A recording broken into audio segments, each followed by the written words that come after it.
This is a virtual meeting using the Zoom platform. Members of the public can view this meeting live on Channel 8 or the city's website.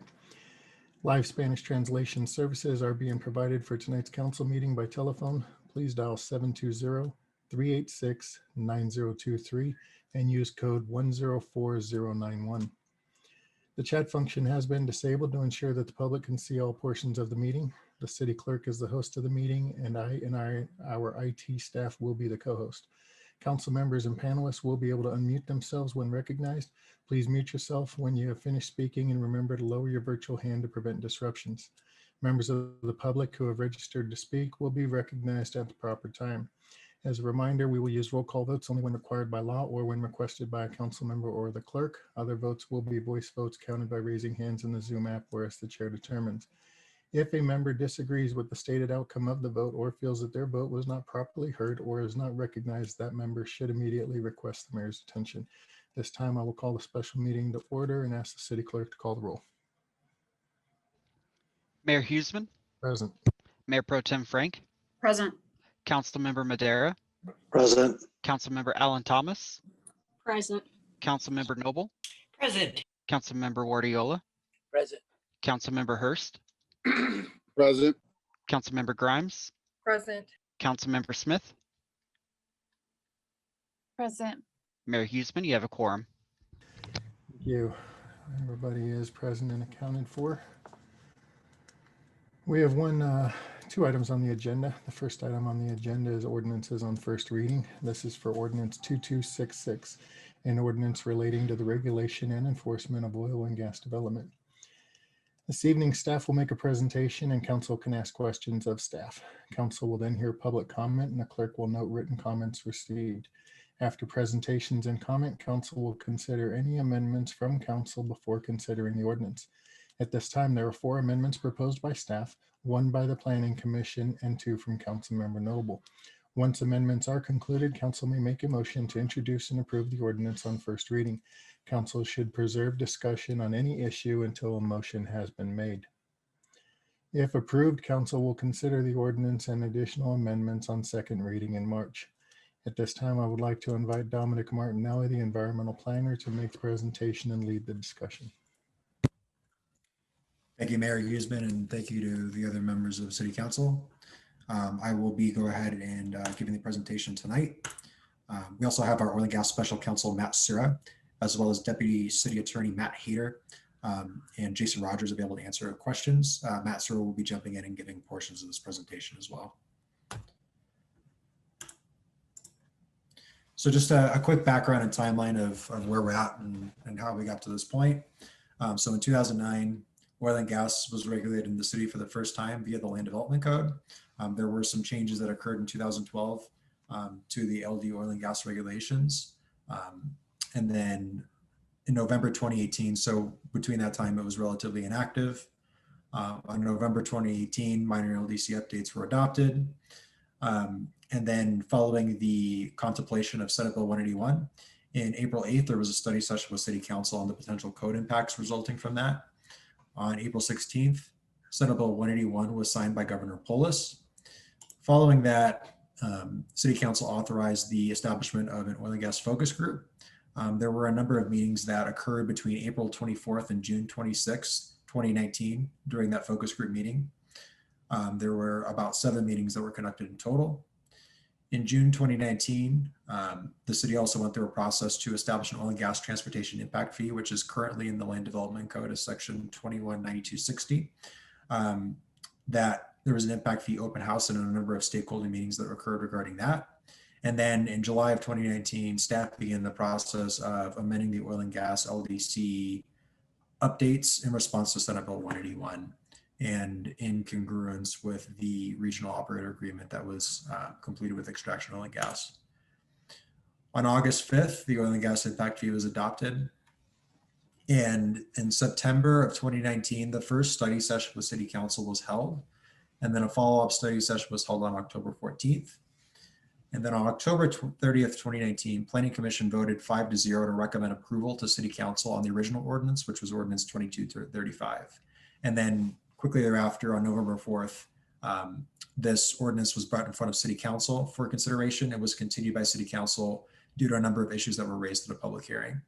Following that, staff took an analysis and looked at the specific items and additional stakeholder feedback that was received and attempted to get back to work to modify the draft and get additional stakeholder feedback. And these meetings were generally held between January and May with a number of different stakeholder groups. On February 10th, a study session with City Council was held to discuss on some of the progress coming from November 2019. And then on March 10th, a revised draft was released for public comment period, and that public comment period ended on May 31st. And then on May 7th, there was a town hall meeting held on the draft ordinance that was publicly released on March 10th.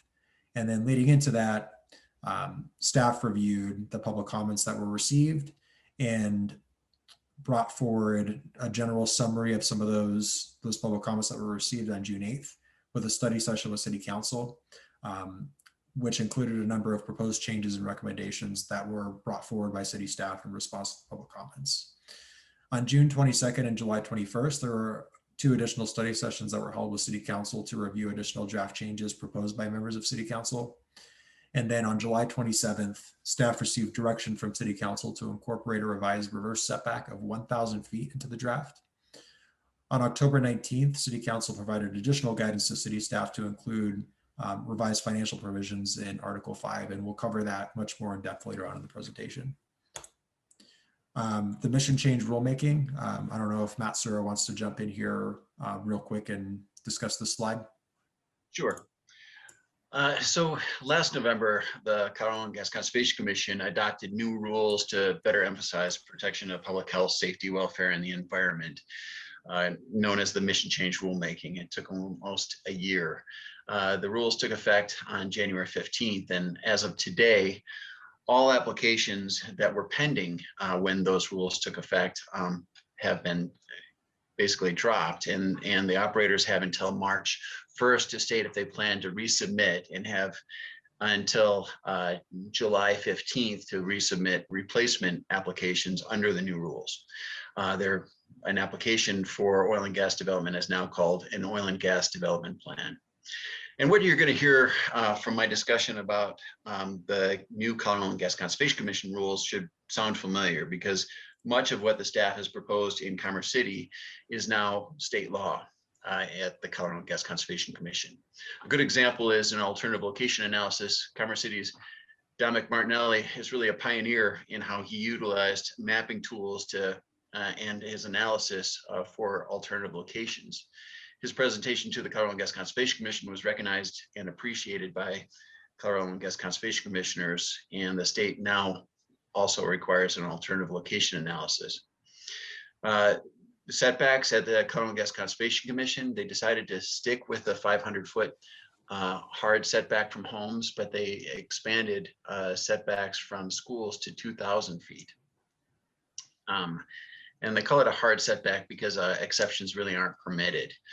And from 500 to 2,000 feet from homes is a soft setback from homes. That is that less than 2,000 feet from a home will be allowed after a Colorado Oil and Gas Conservation Commission hearing if the operator can demonstrate substantially equivalent protections. And the commission, in determining whether or not there are substantially equivalent protections, will look at the best management practices proposed, the size and duration of the proposed oil and gas facility development, local government's disposition, their decision on that issue, results of an alternative location analysis, location in relationship to infrastructure such as pipelines, and outreach efforts to affected residences. Last thing I wanted to mention in here is something that also Commerce City took some real leadership in, was increasing setbacks from public water supply wells.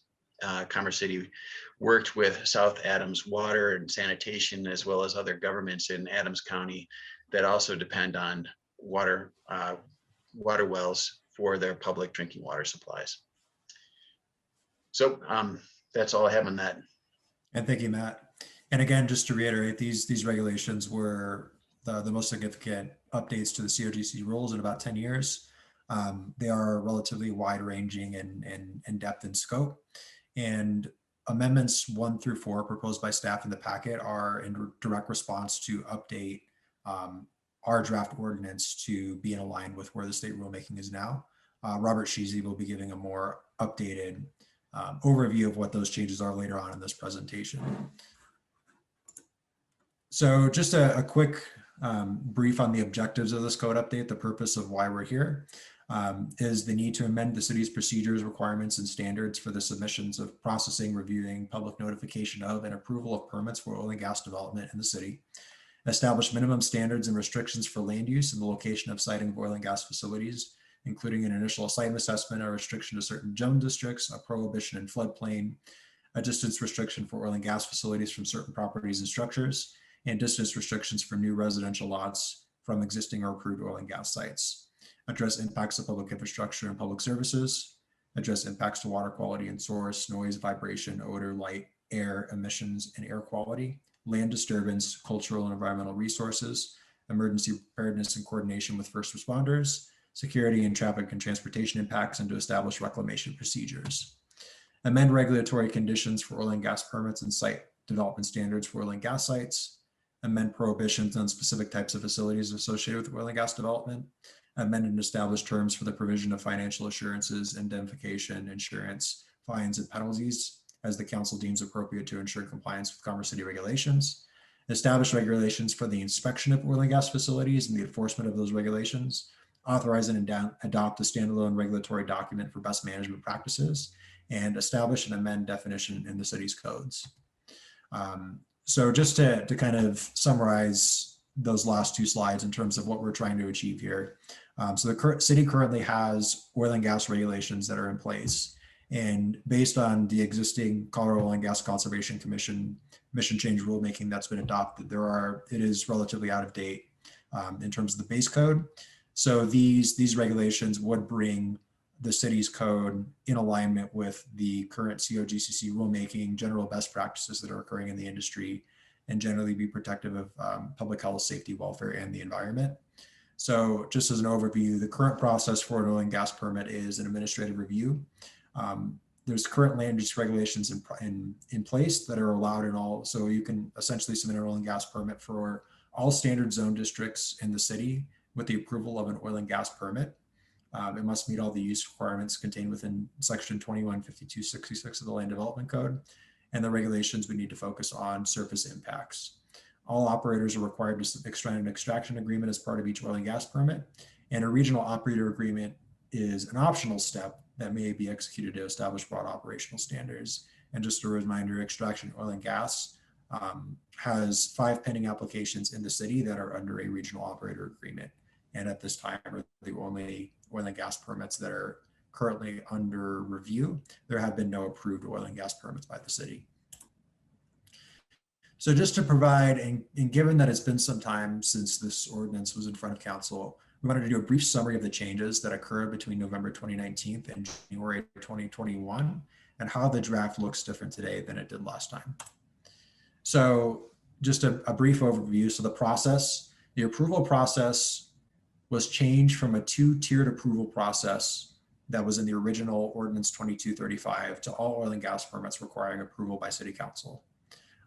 There was the incorporation of an additional setback of 1,500 feet from 10 or more homes, or from a high occupancy building unit as defined by the COGCC. So we do have one additional amendment tonight proposed by staff, and then one additional amendment proposed by council regarding this, and we'll discuss that in a little bit more depth about what some of the impacts are. Reverse setbacks. The reverse setback proposal increased from an original proposed value between 300 to 500 feet, depending on facility size, to 1,000 feet. You all note that Planning Commission in their recommendation did recommend to modify the reverse setback down from 1,000 back to the original value. There were additional clarifications made to the setback measurement. So basically clarification was added for both setbacks from an existing home to a new oil and gas facility, which is the setback, and then the measurement from new residential homes to existing oil and gas facilities, which is the reverse setback. So the draft was essentially cleaned up to make this synonymous with the COGCC definition of working pad surface. Gathering line regulations, there was the requirement for the removal of gathering lines removed from the draft. Modification of oil and gas standards. There was an additional provision placed in here to allow for a 20% reduction from setbacks or reverse setback requirements, as long as that's reviewed by the Planning Commission and then ultimately approved with conditions or denied by City Council.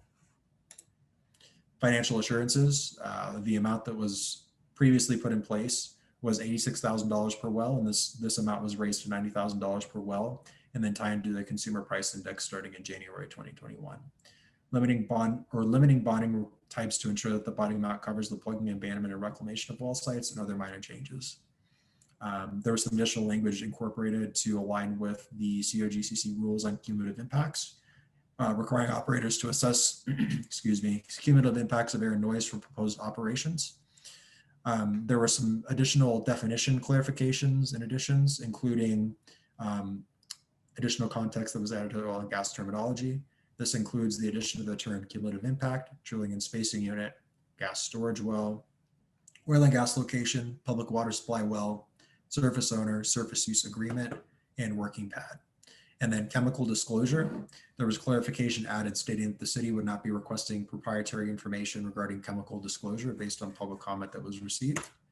The initial assessment process, there were some minor changes that were made to the existing initial assessment process in the original draft, which includes just some minor tweaks on the evaluation criteria. And then the inclusion of the provision to the director to waive 2 out of 3 alternative sites in the analysis if there's just cause for such circumstance. Permit lapse and forfeiture of permits. So there's the institution of a 3-year lapse period or terminus with the COGCC 2A permit issuance.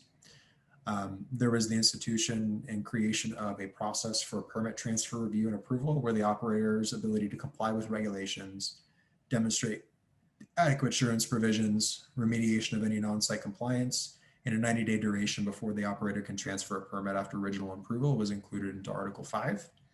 And then fines and fees, there was the removal of requirement that operator pays duplicative fines to the state and the city, clarification of the minimum municipal fine amount that will apply to any violations consistent with Colorado revised statutes, and then an inflation of the consumer price index for those fines. Neighborhood meetings, there was the incorporation of at least 1 neighborhood meeting required for oil and gas permit applications. Plug and abandonment of wells, there was a modification made to the draft stating to request rather than require plugging and abandonment of certain wells due to state preemption of regulation of downhole activities. Air quality monitoring, there were some modifications made to the existing or the proposed air quality monitoring requirements, which changed the notification for SUMA canister deployment from 10 days to 1 hour, modified the requirement for monitoring of specific VOCs and hazardous air pollutants, to reviewing a specific monitoring plan with a range of potential pollutants to be measured, and continuous monitoring for well sites within 1,000 of a home may be required for the lifetime of a well. So this is just article by article covering each of the exhibits and what the overall proposed regulations will be doing in contrast with the existing code. So the major changes to Article 3 within the Land Development Code as it applies to oil and gas is a significant reworking of the approval criteria for public hearing oil and gas permits. So this language is highly similar to the conditional use permit approval criteria, and specific language on reducing the impacts of health, safety, general welfare, and the environment, consistent with similar language found in Senate Bill 181. Lapse and forfeiture, there's the establishment of a general 3-year term, but maintains alignment with the term of the CRGCC 2A permit to drill and complete all wells approved within the permit. If all wells are not drilled within that time frame, the operator would either need to amend permit or forfeit the right to drill any additional wells not drilled during that time frame. There is the option for a one-time administrative extension of up to 1 year based on certain circumstances and the proximity of adjacent development and a number of other factors. The assignment of permits, that restricts the assignments of permits by requiring the consent of the director and establishes approval criteria and a report to the city council and a specific process for the review of permit assignment. In more depth, the initial assessment process, this Ordinance 2266 establishes a requirement for a initial assessment process before an operator would submit an oil and gas permit. This includes an alternative site analysis where an operator would need to submit a minimum of 3 locations for review, and then staff would review the distance with a number of criteria, which includes platted or existing residential homes, schools, parks, recreation facilities, and a number of the criteria that you'll find in our setback regulations. Staff would inform the applicant which sites are eligible based on the analysis to submit for a site, and then the applicant would submit for those sites that are deemed eligible. If a proposed location is at least 2,000 feet from the stated criteria, a full analysis would not be required. And the city currently has an alternative location analysis in its current code, but the approval criteria are minimal and details are lacking on exactly how that's conducted. So there's a proposed quasi-judicial review within Article 3 of the Land Development Code. So all oil and gas permits will receive a final decision from the City Council following review from the Planning Commission. All oil and gas permits are currently in administrative review unless a PUD zoning requires a conditional use permit. If the PUD doesn't contemplate oil and gas facilities as an allowed use, a rezoning is required. So this is an overview of the changes to Article 5, which are generally within Article or within Section 215266, which are the oil and gas standards. There's been significant modifications to the permit submittal requirements and plans that operators would need to prepare, which are generally similar to the language that was found in the regional operator agreement. There's also the requirement for third-party technical review. The operator is required to cover costs associated with third-party review of oil and gas land use applications. There's the prohibition of oil and gas facilities within a 100-year floodplain, and then some additional visual mitigation, fencing, landscaping, lighting, and sign standards for oil and gas facilities. And then the additional provision of the modification section where there's the potential 20% waiver to the setback or the reverse setback requirement, which would need to be approved by Planning Commission and City Council. There are a number of additional environmental standards, which includes minor changes to the wildlife mitigation plan requirements, waste management plan, sanitary regulations, and stormwater management requirements. There's been some modifications to the noise standards, a maximum decibel level of 55 decibels or 4 decibels over the baseline sound conditions. And then there's an additional staff recommendation or recommended change that we'll cover later on in the presentation regarding this item. There's the requirement for a traffic study. And then there's been the added prohibition of gas storage wells, in addition to a number of previously prohibited practices. In terms of inspections, the operator is required to reimburse for all inspection costs, and then added authority to inspect facilities at any time without prior notice. Air quality monitoring requirements. So for all oil and gas facilities, operators would be required to conduct a 90-day baseline sampling period, conduct continuous sampling during the drilling and completions phases of oil and gas development, and then conduct continuous monitoring for the first 3 years of production. And depending on the circumstances, this may be required for the lifetime of a well if there are homes within 1,000 feet. And ultimately, that circumstance based on this code would have to be if there was an amendment or a modification to the oil and gas permit standards. There's also a requirement for real-time reporting of air quality data to the city. The operator would need to reimburse the city for air quality in the event of an emergency if there's some sort of upset. The assessment of cumulative air quality impacts from the proposed development, and then additional sampling or monitoring following certain events. There are no such requirements for any sort of air quality monitoring under our existing code. Setbacks. So going through this, the proposed setbacks in the draft for Ordinance 2266 is a minimum setback of 1,000 feet from any residential use or platted residential property, any public park or public recreation facility, not including trails or city designated open space, outdoor venues, playgrounds, permanent sports fields, amphitheaters, or other similar places of outdoor public assembly, senior living or assisted living facilities, public water supply wells and reservoirs, and then a minimum of 1,500 foot setback from 10 or more existing residential or platted residential properties, or any building classified as a occupancy building unit defined by the COGCC. As you all know, this was something that was covered within the miss and change rulemaking that was adopted on January 15th. They incorporated a minimum 500-foot setback from oil and gas facilities and what Matt Sura referenced as a 2,000-foot soft setback. Additionally, they did put a hard setback from 2,000 feet from schools, which is also included as an amendment initiated by staff in this presentation. And then in addition to that, that's essentially where the setbacks were proposed based on feedback that was received from City Council during study sessions, and essentially making a slightly larger minimum setback to be consistent with Adams County and the state.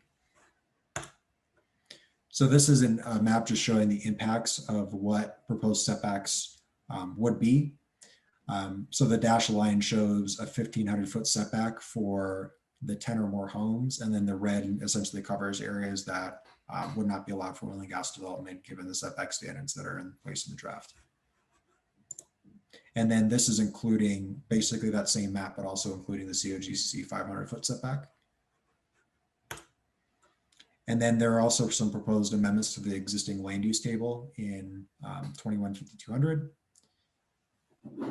This proposed is allowed to allow I1, I1S, I2, I3, and agricultural properties that are over 10 acres in size. So this is been decreased from the current allowance that's in the draft for all oil and gas facilities would be allowed with an oil and gas permit in all zone districts to only allowing industrial and agricultural properties. PUDs that specifically allow this as a contemplated use remain unchanged. It's prohibited in all commercial, residential, and public zone districts in this draft as well.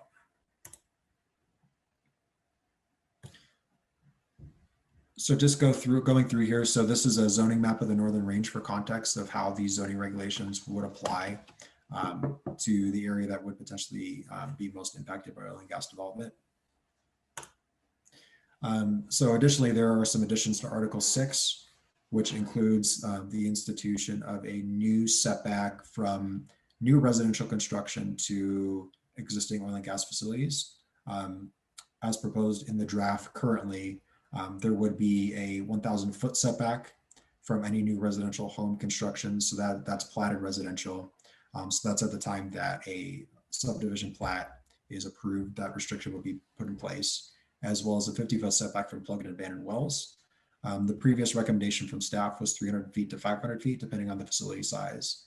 There are some additional requirements in there that specifies the platting of flow lines, easements, surface use agreements, and the location of plug and abandoned wells. And then just to show you, we did this exercise back in July during one of the study sessions, but to show what the reverse setback would look like with the 300, 400, and 500 foot configuration. And then comparing essentially, so just showing and explaining the map.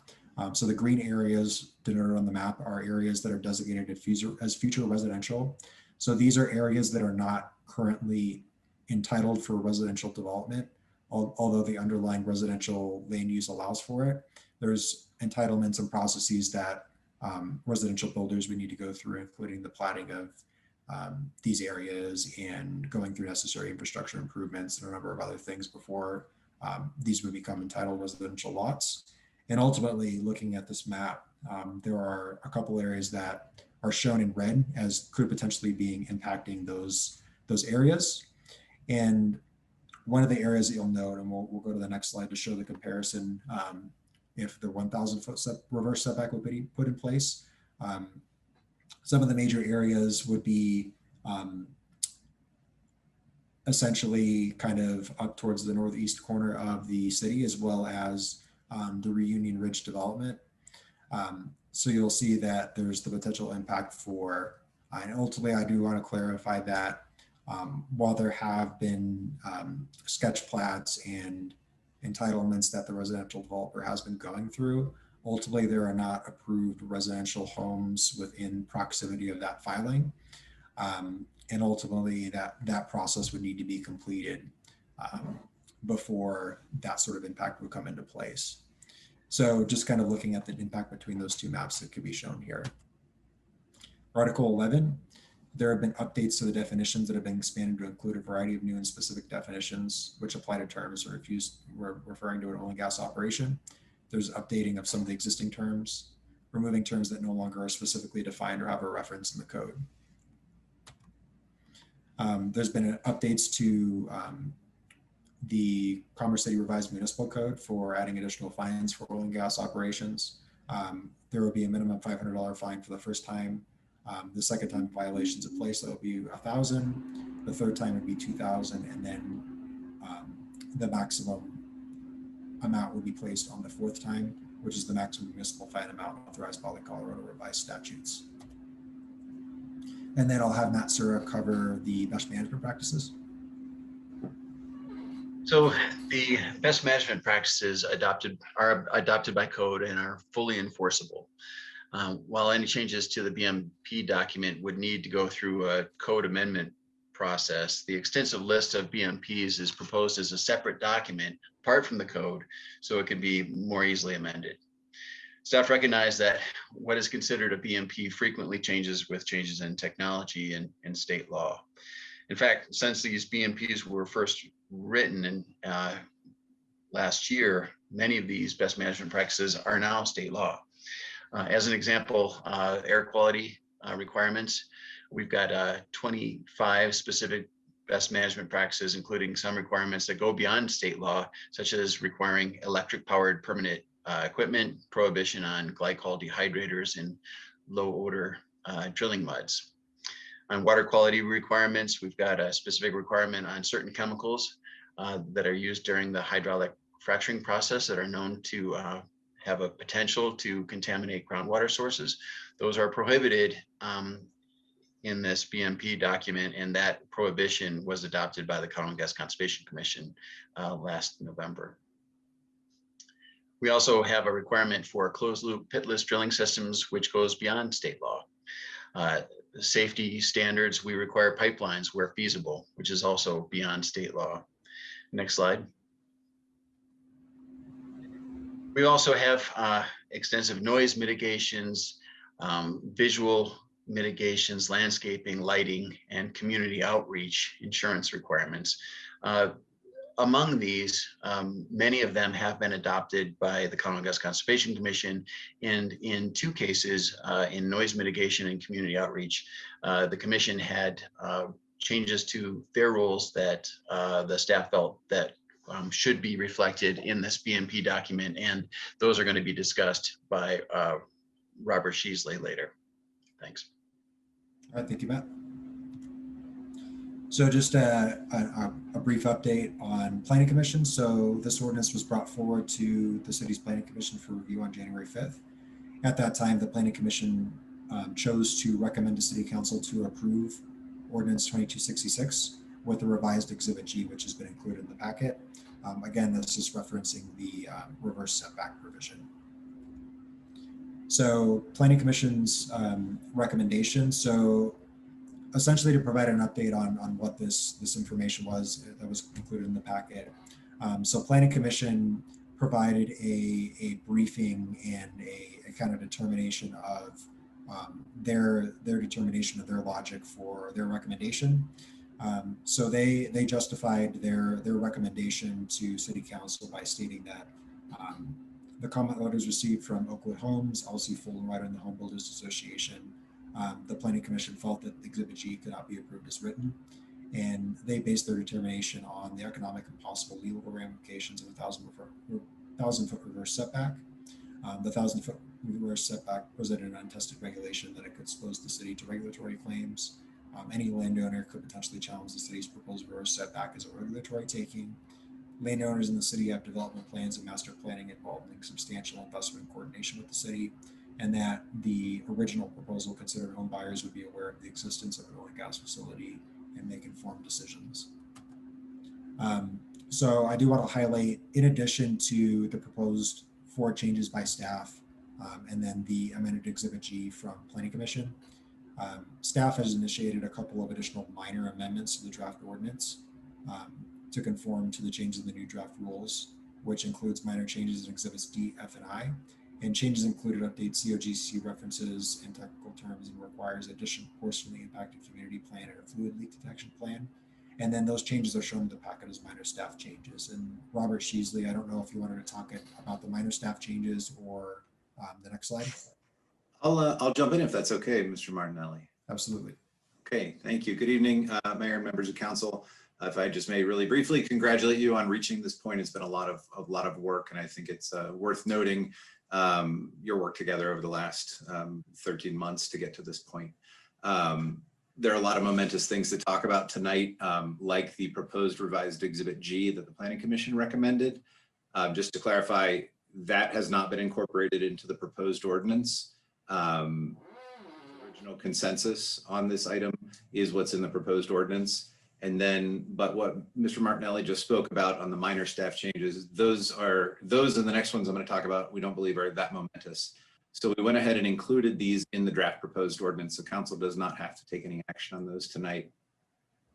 There are 4 more broad and wordy amendments that staff is recommending to align with the COGCC rules and incorporate those. We are asking for council to take affirmative action on those tonight because they are a little bit more detailed than nomenclature and rule update references. These are all reflected in your packet as proposed amendments 1 through 4. The first will modify your setback distance, your mandatory setback from school facilities and childcare facilities to 2,000 feet. The state has adopted a mandatory unwaivable 2,000-foot setback with that. And so we were going to propose making that consistent here. The second proposed amendment relates to noise. While the city's noise standards in the proposed ordinance are stronger than the state's, we wanted to provide for the stronger of the two should the COGCCs apply to be the one that controls here, and that and to be a little bit more specific there. The third relates to community outreach plan. Our prior proposed ordinance in the BMPs addressed community outreach, but it did not require the submission of a plan related to that.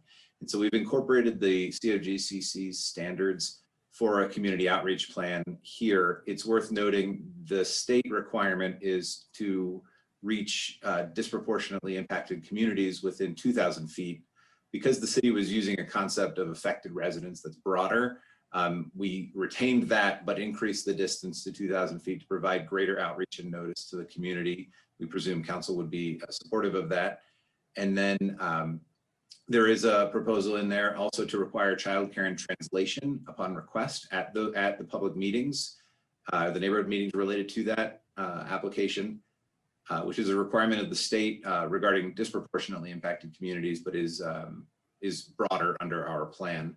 And then the fourth amendment not listed here is to require additional documentation at the beginning of the life of the well to ensure adequate reclamation at the end of the life of the well. And so we have scripted language to adopt each of these amendments in your packet tonight. It's possible to adopt all of them, 1 through 4 as a whole, and that motion has been provided to you. Or you can choose to address each of them individually. Thank you. Thank you, Robert. And then with that, staff is available to answer any questions that council has.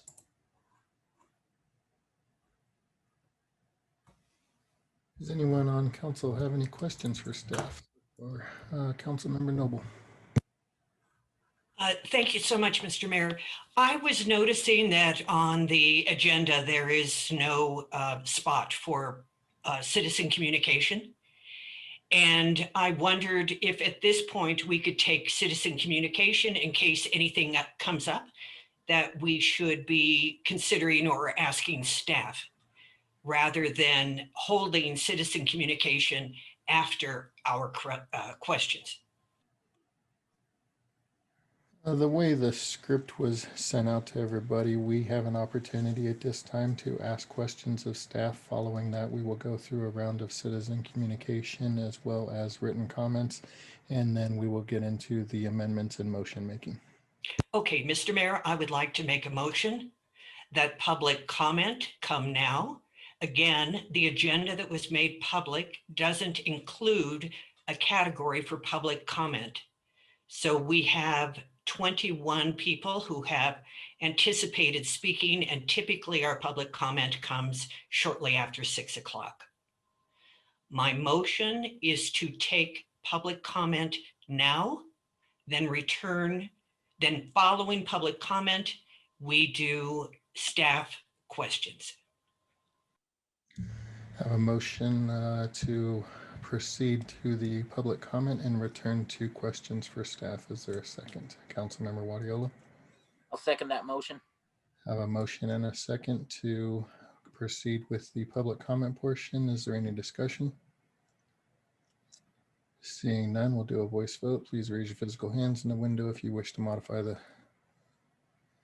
I have 1, 2, 3. Councilmember Hurst, was that a yes or was that just a arm movement? So motion fails 4 to 5. Councilmember Smith, Councilmember Grimes, Councilmember Hurst, Mayor Pro Tem Frank. I'm sorry, actually, Councilmember Madera, I didn't see your hand. Did that go up? No, and Councilmember Madera were the no votes on that. So at this time, does anybody have any questions for staff regarding the presentation that was given? Councilmember Noble.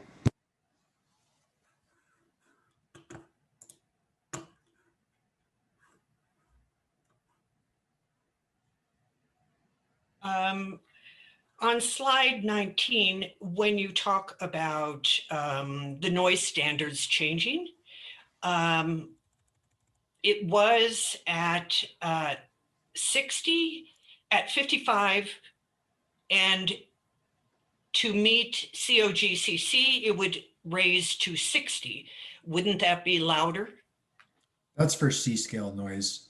Matt Sura, I don't know if you want to talk a little bit about the differences between A-scale and C-scale. I believe that was incorporated within this amendment, correct? That's correct. Yeah, so C-scale noise is that lower kind of vibration noise, lower frequency noise that is often a source of great nuisance for those living near oil and gas facilities. It's had not been regulated at all by the Colorado Oil and Gas Conservation Commission. They had some suggestions of 65 decibels as being a limit, but there was no enforceability. And that has changed now with emission change rulemaking. And now there's a strict enforceable 60 decibel C-scale noise limit, which we are incorporating in the BMP document. Okay, thank you. On slide number 25 of the zoning map for the North Range, can we go to that slide? Sure. Let me go ahead and get the presentation going again.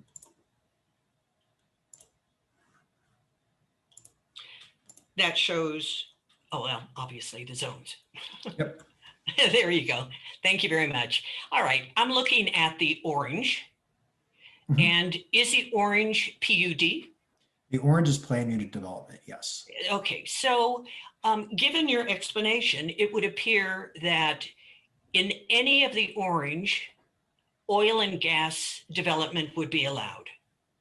So the way that it works, so there's a variety of different PUDs. So when we look at the orange, we're not looking at one specific PUD. We're looking at probably 15 or 20 different PUDs. The largest one being Reunion, which would require a conditional use permit for an oil and gas facility, which will be reviewed by Planning Commission and City Council, which is similar to the proposed ordinance that's currently in place.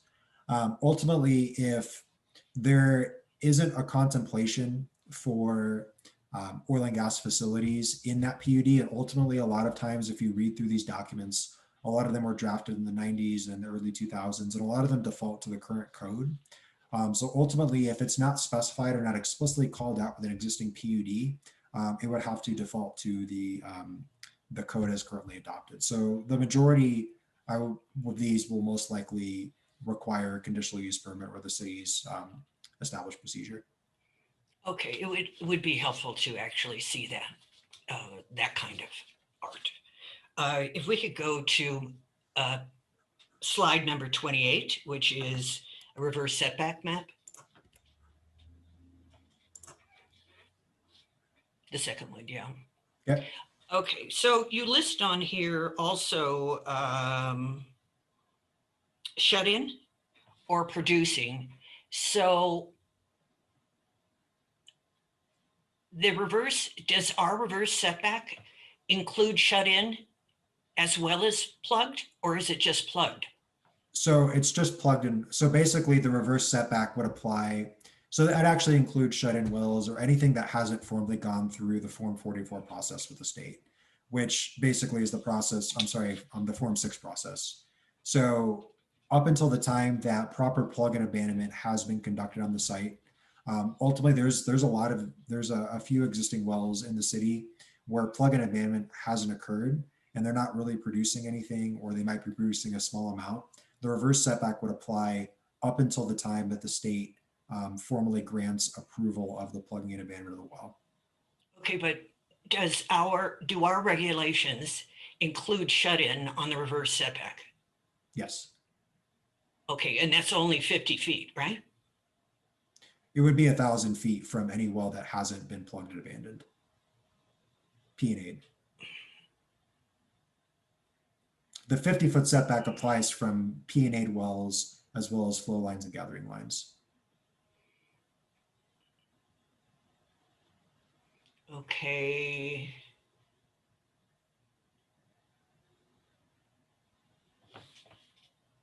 Producing or shut in. I don't recall that as our language, but where would You want to weigh in, we? Matt? If I might, Councilmember Noble, a shut-in well can be turned on. It's in a condition where it can be turned on and is capable of producing with a turn of a valve. And that's why it really needs to be considered as a producing well. And in fact, for lease purposes, it is considered a producing well in most cases. Okay, And that's fine. I just didn't recall that in our discussion or in our materials.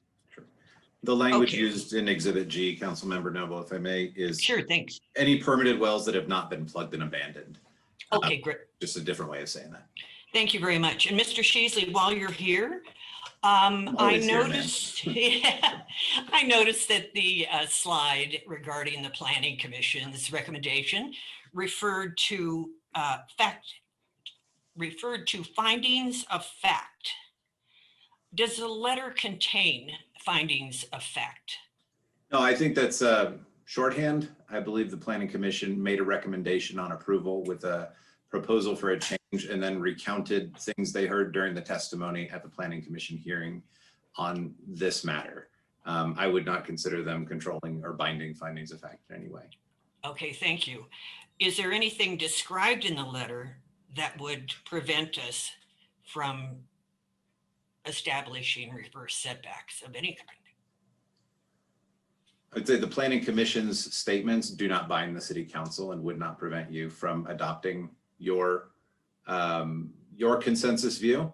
How the council chooses to approach this is within the council's authority under its home rule charter and zoning authority and through Senate Bill 19-181. However, it is largely a question of beyond legal questions, I believe, for how the council may choose to address this matter. Okay, thank you so much. Those are my questions. Does anyone else on council have any questions for staff at this time? Councilmember Alan Thomas. Yes, thank you, Mayor. Just a few questions. I'm a little confused on the current fines and penalties for potential impacts. Were those set by the city? So the potential fines and impacts that are included within the revised Commerce City Municipal Code, they're generally the $500 and $1,000 fines are basically the way that the structure works is there's a maximum allowance of $3,000.63, which is the maximum municipal fine that can be levied by the Colorado Revised Statutes. Ultimately, this fine schedule is kind of aligned with code enforcement and that process. Is that sort of answer your question? Sort of, so then the city staff and code enforcement would decide on what the fine would be? The fine would be, I'll go ahead and just share the screen here. Mr. So the- Martinelli, I think I can jump Go in ahead. at any point if you need help with, not help, but if you would like me to explain how the municipal code violations work typically. Yeah, but generally speaking, the fines would be as listed as here. So the first time that any fine occurs, it would be $500. The second time would be $1,000. Third time would be $2,000, and then 4 more would be $3,084.63. Then Robert, if there's anything else you want to add. Sure, and I don't know if you touched on this, but for other code violations that are non-criminal, the city has a much lower fine schedule. And to underscore the seriousness of this, I believe council staff recommended and council concurred during study sessions with having greater minimum penalties that ramped up to the statutory maximum. Okay, so just say, for example, then they have six fines and it'll just stay at the $3,084.63 period. It just, that's the maximum it can go, or is to some point the city step in, or? The city does have an opportunity. This is for fines. There are always permit revocation options and actions the city can take. There are also non-fine issues if there are damages caused. The city would remedy there. The financial assurances sections do apply to compliance with code and permit requirements, and so the city would consider acting on the surety or letter of credit provided by the operator. Okay, thank you. Okay, and then Dominic, like, can you give us examples of impacts that have already occurred in the city, or are there any impacts currently? So overall, the majority of these regulations aim to cover the new type of oil and gas drilling that's been occurring in the Denver Julesburg Basin, which is hydraulic fracturing. And generally these regulations, well, they apply to all oil and gas development in the city, but they're generally going to apply to new facilities that have anywhere from 8 to 32 wells on an individual site. Ultimately, the city has not issued any permits for such facilities, and none are currently in operation. So ultimately, we really haven't had the opportunity to test out these regulations and see what those impacts are on a significant scale. Okay. All right, thank you. And then I was confused on, I don't quite understand on the slide where it mentioned the transfers of permits. So if someone transfers a permit, they have to wait, I think it was, they have to wait 90 days. So the company that acquires the new permit, is it over at that point, or do they still have to meet the city qualifications as well, even though the permit was transferred? So the way that would work is essentially to prevent a scenario where an oil and gas permit is issued, and then within a week or some other short time frame and duration, that permit is transferred to another operator. So there has to be at least a 90-day period from permit issuance to the granting of a new permit transfer application. Ultimately, the process that's been put in place is, and let me go ahead and just go to that slide here. I'm trying to find the presentation. Thanks.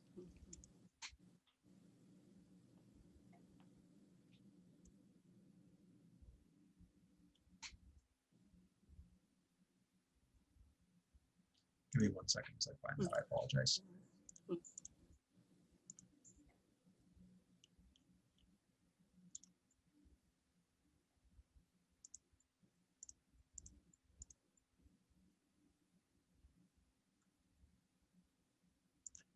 While you are finding it, Dominic, it is, I think, slide 12.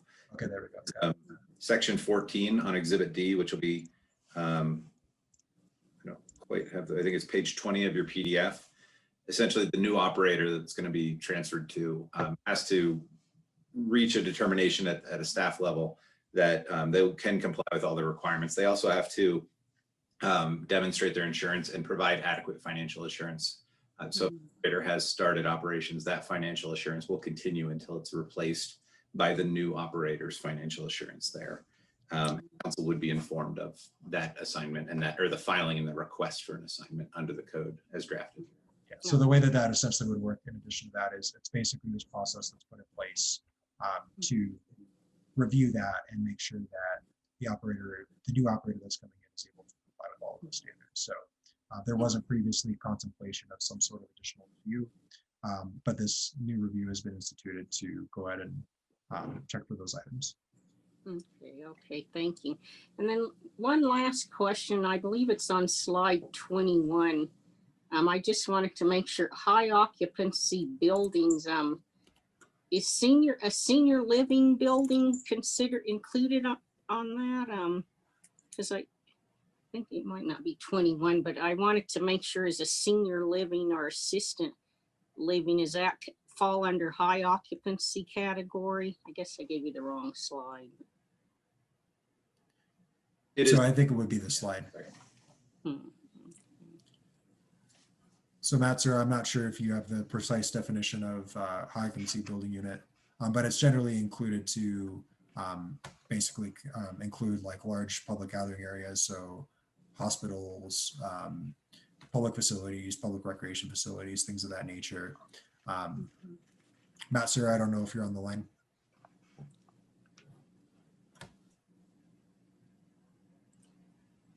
Well, because one concern I see, like where it says high occupancy is 1,500, but then the senior living is above that. So I'm just trying to figure out why a senior living or assistant living isn't considered high occupancy. I'm just confused, especially if it's residential and they're yeah. Yes, council member, it most certainly would be considered a high occupancy building unit using both Colorado Gas Conservation Commission definition and what has been incorporated into the code is it's a multi-family dwelling unit of 4 or more units. Okay. All right. Thank you. That's all I had. Thank you. Councilmember Madera. Overall, how does our proposed land development code compare with the new COGCC rules?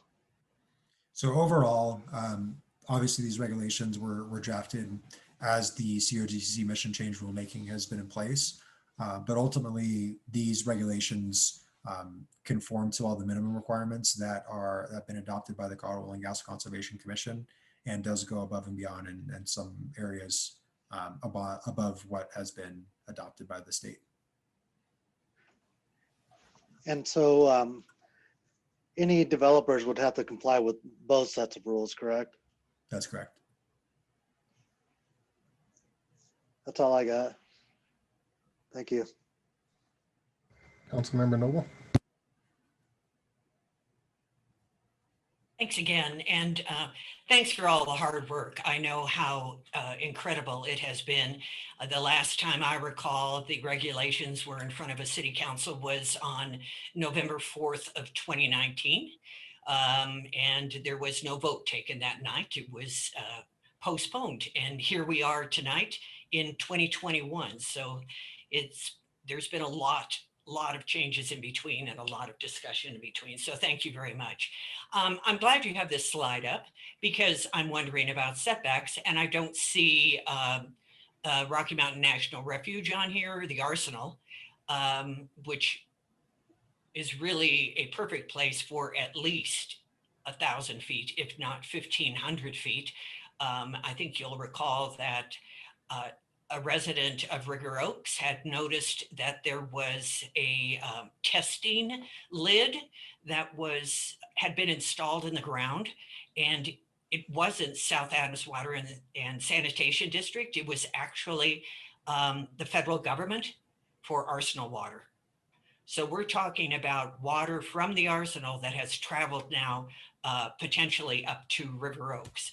So I think that that would be actually a good place to add a setback. And while I'm on the subject of risk, do we have any risk analysis in these regulations? In particular, I'm going back to my regular refrain, which is that there were earthquakes in this area that were set off by the ejection process at the arsenal, as many as 1,200 earthquakes in Commerce City. There was $1 million in damage before there was ever any houses here. They were strictly farmland. What is our risk analysis that we're including regarding ground subsidence, earthquakes, and so forth? So regarding risk analysis, I believe, if I remember correctly, these items were discussed during the study sessions, and ultimately the incorporation of a specific risk analysis was the consensus overall was to not include such provisions. I don't believe that was the case. I don't think we actually got to it. So that would mean we don't have any risk analysis. And while I support, for the most part, these regulations, I hope that we can come back and take another look at this, because this is actually a very pressing issue that we should look at in Commerce City. I believe that we have something that will address that issue, but we use a different name. Risk management plan. A risk management plan in the BMP document. It's number 4. It's on my page 19. And it does require them to do a risk analysis and present a risk table, and then to go into some detail as to what risks might be posed by new oil and gas development and how they're going to address those risks. Thank you. Yeah. Any other questions for staff at this time? Seeing none, we will move into the public comment period. We'll have the clerk move everybody over as I call their name. Person speaking will be limited to 3 minutes during their public comment period. First on the list is Rana Sanchez.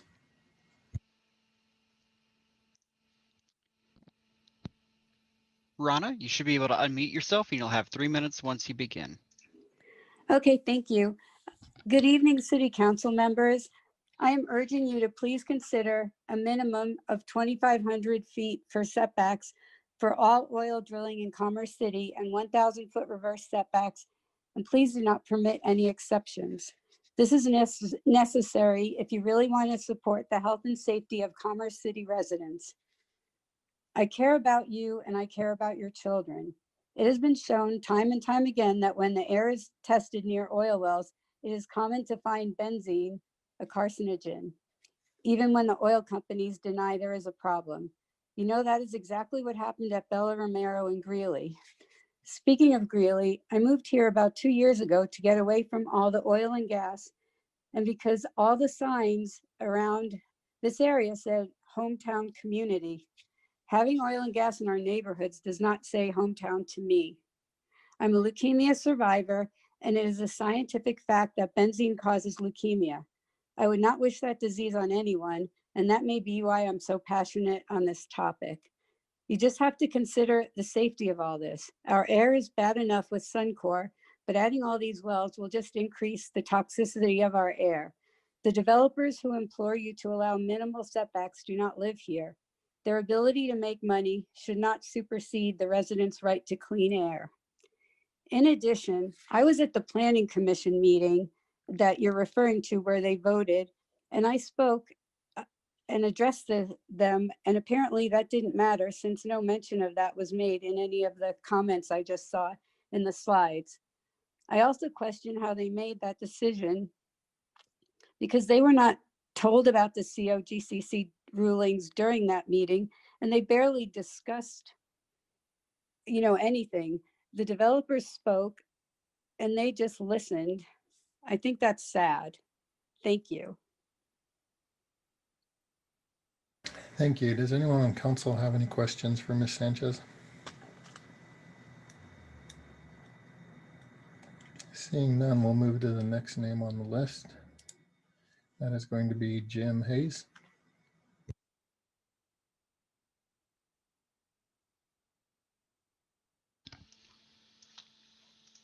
James, you should be able to unmute yourself and you'll have 3 minutes once you begin. Great, thank you very much. Everyone hear me okay? We can, James, yes. Great, thank you. This is James Hayes. I'm with Oakwood Homes, Director of Land, 4908 Tower Road, Denver. I think, first of all, I want to start with thanking the Planning Commission for their deliberations and their recommendation, which we support. Also want to thank the City Council for your continued deliberations and hopefully reaching an initial decision tonight. We've been working very closely with the city for the last few years since we took over as the master developer in Reunion. And I believe that there's a letter that we provided that really outlines some of our concerns with respect to a 1,000-foot reverse setback, as well as some of the measurements from the wellhead to the nearest wall of the structures. I think the whole point I want to make is that the design of Reunion Ridge in 2018 and also the village plans that were approved in 2019, as well as some plats that have been completed, really does identify the oil and gas areas that would be in future phases of the development. And we believe that there are some vested rights that have linked to this property at this point. And so if you chose not to go to the 1,000, to the reduced setback of 400 feet, 500 feet, et cetera, as recommended by the Planning Commission, we would like to acknowledge that our property should be exempt from the regulations, given that there was a surface use agreement in effect, and we do have some platted property, including the Potomac Street right-of-way adjacent to the oil and gas site. I think in conclusion, I just want to say that we do appreciate your deliberations here. We fully support the Planning Commission recommendation that they put forward to you tonight. Thank you. Does anyone on council have any questions for Mr. Hayes? Seeing none, I do have some question, Mr. Hayes, if you'll indulge me. I noticed that Mr. Leidy, the CEO of the Home Builders Association, didn't sign up to speak tonight, but I do want to reference the letter that he submitted in written comments when he said that in some instances, the surface owner and mineral estate owner are not the same entity. Is this the case with homes that Oakwood builds in Commerce City? Does Oakwood transfer the mineral rights to the home buyer whenever they make that purchase? Thank you, Mr. Mayor, for the question. The underlying landowner, LC Floonwater Incorporated, and their subsidiaries are the owners of the mineral rights. So they're never transferred from Oakwood to any other party. Okay, so Fulham Wider, because they own the mineral rights, is still a, if you quasi owner of the property, would you say that? Yeah, so we have an option agreement to purchase the land, and that does not come with the mineral rights. That's correct. Okay, so if I purchase an Oakwood home tomorrow, I'm not going to get the mineral rights. Basically, I'm going to own the property, but I'm not going to own 100% of the property. That's correct. The mineral estate has been severed from the individual lots. That's correct. Okay, great. Regarding Reunion Ridge, have any of the homes there been platted yet? We do have 492 homes which have been platted. About 3 dozen of those are within 2,000 feet of the proposed well site. However, as part of that first filing, we were required to plat Potomac Parkway, as well as designate the tract for the oil and gas exploration site, which was part of the surface use agreement. Great. And how many acres of Reunion Ridge do those 36 homes sit on? Let's see. I would say it's approximately 10 acres. 10 acres, great. Will there be a park in Reunion Ridge? Yes, there's a series of private parks which the Reunion Metro District are developing. There's also a large amenity for the Reunion area, as well as a combination school park site that we'd be dedicating to the city. And how large would one of those parks be? Let's see, I believe the large park is in the 25 to 35 acre range, the school park site. And then our smaller amenity site is in the 3 to 5 acre range. And then there's a series of, I would say, another 12 to 14 pocket parks throughout. Okay. So is it possible then that one of these parks that is supposed to be in that neighborhood could actually abut the well site and create the buffer required for the reverse setback? I suppose that could be an alternative, although the comprehensive plan of the city does require it to be centrally located, which is the intersection roughly 100th Avenue and Potomac. Okay, so there is an alternative should the council approve a 1,000-foot setback as currently proposed in this ordinance, for you to still be able to maintain the 36 homes that you think you're going to lose by just shifting property around, be it a house next to the well or an actual park or some other feature that would not be in violation of the ordinance. Is that correct? Well, I appreciate looking for alternatives there, but let me clarify just a couple of things. The 36 homes that I reference are homes that were already platted within 2,000 feet. With a 1,000-foot permanent setback, it actually eliminates about 200 homes from our village plan, which has been going through the process since July. I think it would require a complete redesign of the subdivision, as well as probably vacating some right of way that was already dedicated with the first filing. But you are correct in characterizing there is an alternative. Okay, thank you very much. Does anyone else on council have any questions for Mr. Hayes before we move on? Thank you for your time this evening, sir. We'll move on to the next speaker, and that is going to be Blake Fullenwider.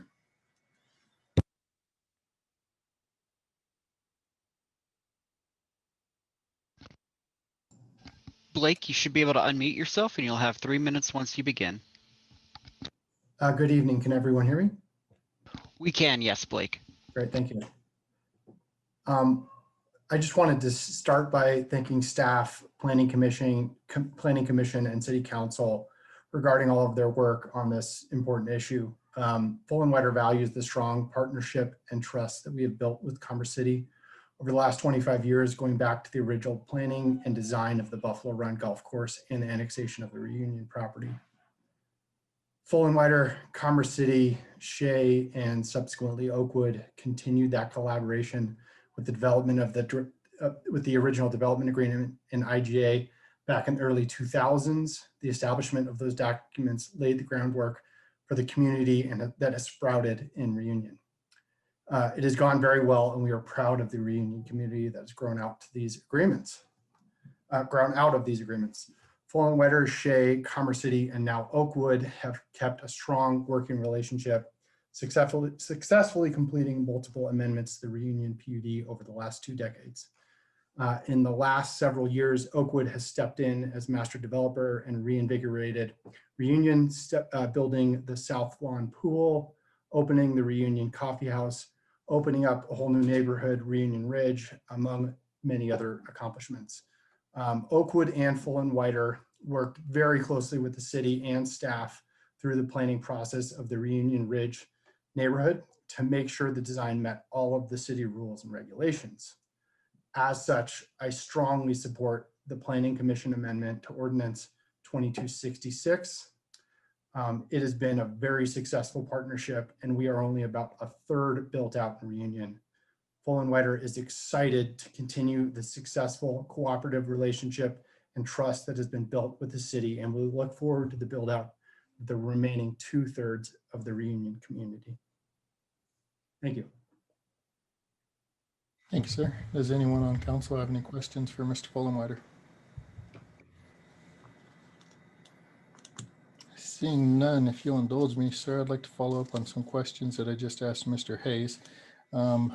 Basically, he said that you maintain an ownership interest in all the homes that are being purchased because the mineral rights have been severed. Is that correct? The LC Fullenwider Incorporated and its affiliates is the owner of the mineral interest. I do not. Okay, well, so, but you're here representing the Fullenwider, LC Fullenwider Corporation, correct? Sure, I'm here representing LC. Okay, so I'm a little confused. You basically own the property, and Oakwood comes along, builds a house on top of the property, sells it to a homeowner. The homeowner purchases the property and then pays basically Oakwood for the property. And all the while you're maintaining a vested interest in that property. And I'm curious through that process, are you paying any property taxes on all these homes that have been sold?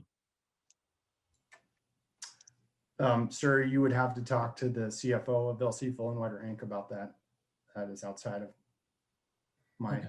job You know, responsibility. Yeah, I just got home from San Francisco and opened up my mail, and I had some hate mail from the tax assessor today.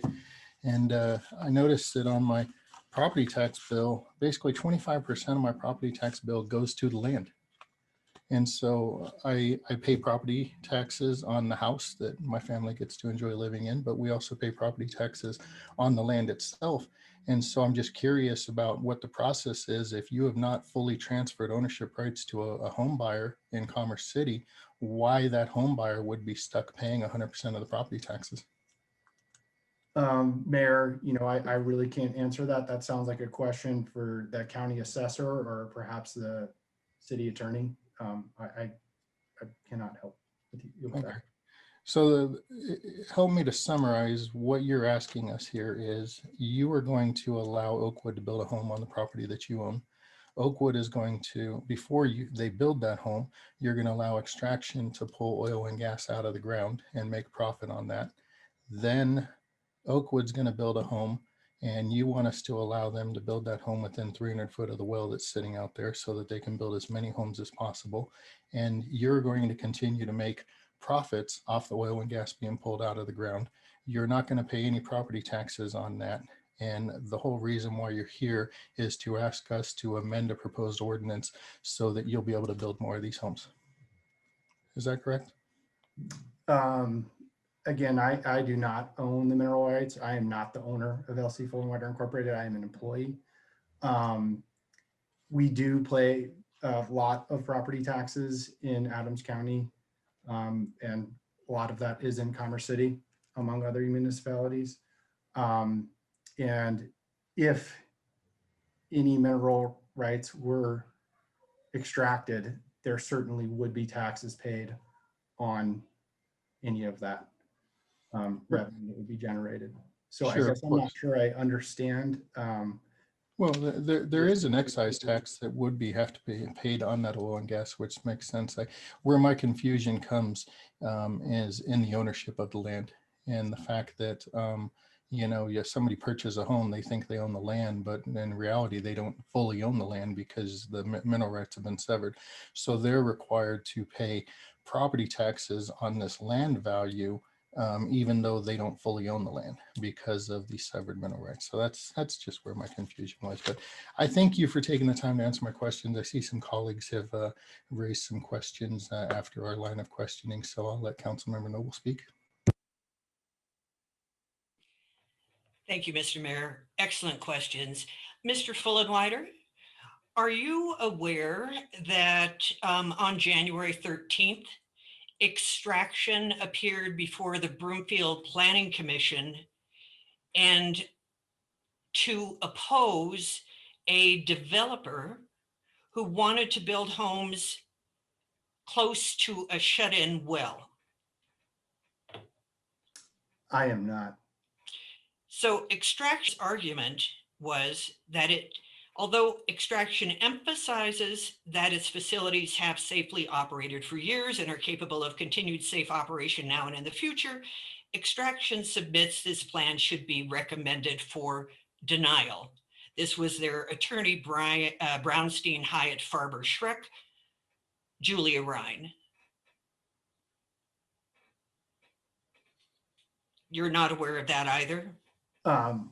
No, I am not. I'm not familiar with Broomfield. I am familiar with the many meetings and very close collaborative planning that did take place for the planning of Reunion Ridge. And then extraction went on to say that it, quote, believes this plat's 200-foot reverse setback is inconsistent with the spirit of Broomfield's Citizen Task Force in charge of advising on new local oil and gas regulations. This was the attorney. That group recommends reverse setbacks of at least 1,320 feet. At the end of the meeting, the planning commissioners ask the developer to go back and replan. Thank you. Councilmember Grimes, I saw your hand up. Did you wish to ask questions, Mr. Fullenwider? I didn't have a specific question for Mr. Fullenwider, just wanted to point out that Colorado law allows for mineral severing, and just wanted to put that in on record as part of that discussion and your line of questioning. Thank you. Yeah, I would think that it is allowed by law, otherwise it probably wouldn't be done. But, you know, I think that we have all seen times whenever laws aren't the kind of laws that really should be followed in America. Next on the list of speakers is Fred Bells. Excuse me. Mayor Huseman, if I may, before Mr. Bells goes. Yes, sir. I just want to note for council, council has the right to ask questions of people. I would recommend that questions be limited to the testimony provided as specifically as possible for people voluntarily coming before the council to speak on the ordinance. Thank you. Thank you, sir. Mr. Gibson, can you bring Mr. Bells over, please? Ferd, you should be able to unmute yourself and you'll have 3 minutes once you begin. Thank you. My name is Ferd Bells. I'm president of LC Fullenwider Inc. And I just wanted to reiterate what Blake had to say about the excellent working relationship that we've had with Commerce City over many decades. And we have worked closely with every aspect of the development, including Reunion Ridge. And we look forward to continuing to work closely with you. We appreciate your thoughtfulness this evening, and we think this is an important legislation for the community, for our community. With that being said, we do support the Planning Commission's recommendation. And Mayor, while I'm not an attorney, my understanding of Colorado law is land does not include mineral rights, as Council Member Grimes pointed out. So there's a different taxation regime for those ownerships and those assets. So thank you all for your time. We look forward to continuing on this very fruitful relationship. Thank you, Mr. Bells. Does anyone on council have any question for Mr. Bells? Seeing none, we'll move on to our next speaker, who is Andrew Forks Goodmanson.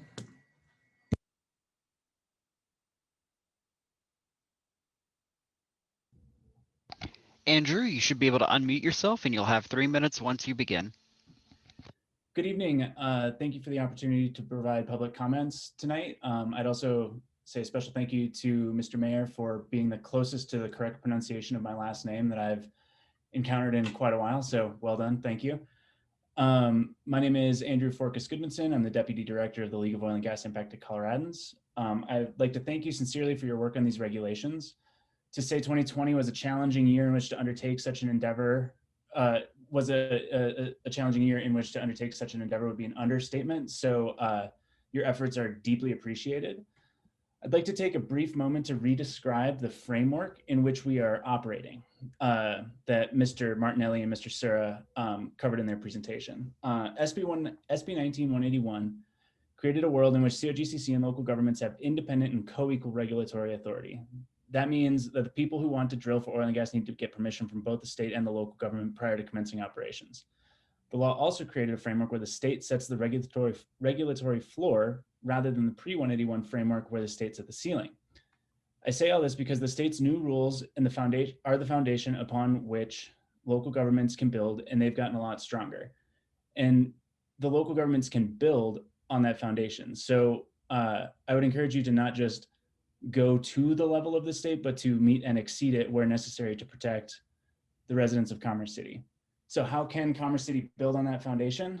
First, by listening to the science and data that were presented during both Commerce City's more than a year-long local process and the state's rulemaking, and developing the most protective possible rules that keep Commerce City residents safe. So I want to talk specifics about the draft rules. First, the setback portion in section 21-5266-6. This starts out really strong. I believe the language, no oil and gas production site may be located 1,000 feet is a great start, but the 1,000 feet is a problem. The distance is far too short. During the COGCC's mission change rulemaking, we heard exhaustive evidence of the risks associated with drilling in proximity to people. The vast majority of reputable, peer-reviewed science demonstrates clearly that oil and gas doesn't belong anywhere near homes. The state's own data shows that adverse impacts can be experienced at least a distance of 2,000 feet away, and other studies have shown impacts felt at much greater distance. Commerce City should use the 2,000 foot figure as a starting point and build from there. Take the firm language already in the rule and make the distance 2,000 feet and apply it to everywhere people live or work or exist. Making a distinction between schools and homes is difficult to understand. Kids deserve the same protections at home as they do at school. And making a distinction between 10 or more homes makes even less sense. Every person deserves the same level of protection, regardless of how many neighbors they have. I'd also like to note that Mr. Martinelli described Adams County as having a 1,000 foot setback, and they're undertaking regulatory rewrite to increase that number. And I had a few other comments, but I'm out of time, so sorry. Thank you, sir. Does anyone on council have any questions for Mr. Goodmanson? Thank you for your time this evening. We'll move to the next one, who is Ryan Seastrom.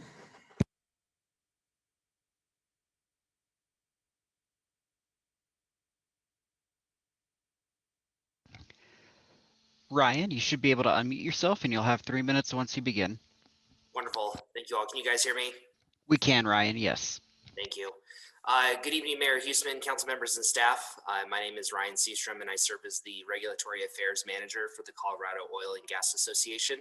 We're located at 1800 Glenarm Place in Denver, and I do appreciate the opportunity to address you all this evening, specifically regarding the city's proposed setback regulations, and certainly I hope that you and your families have all been healthy and well during this pandemic.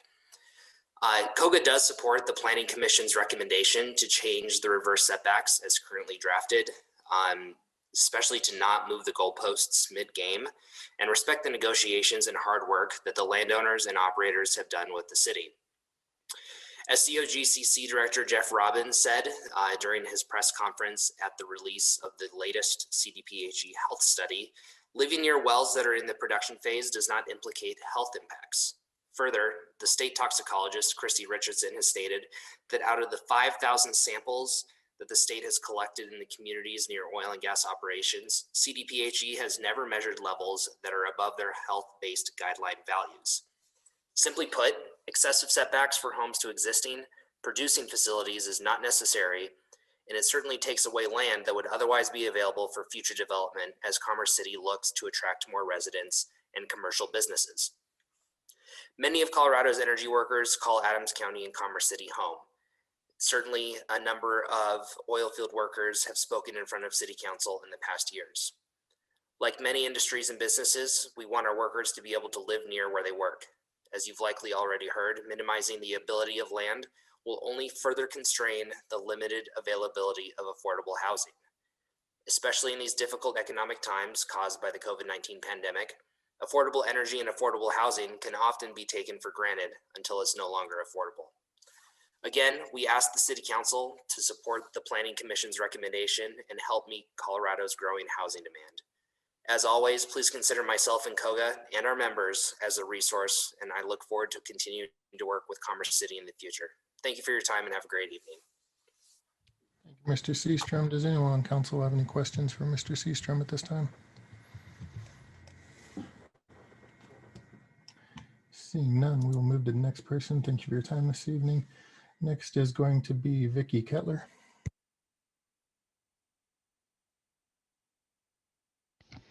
Vicky, you should be able to unmute yourself and you'll have 3 minutes once you begin.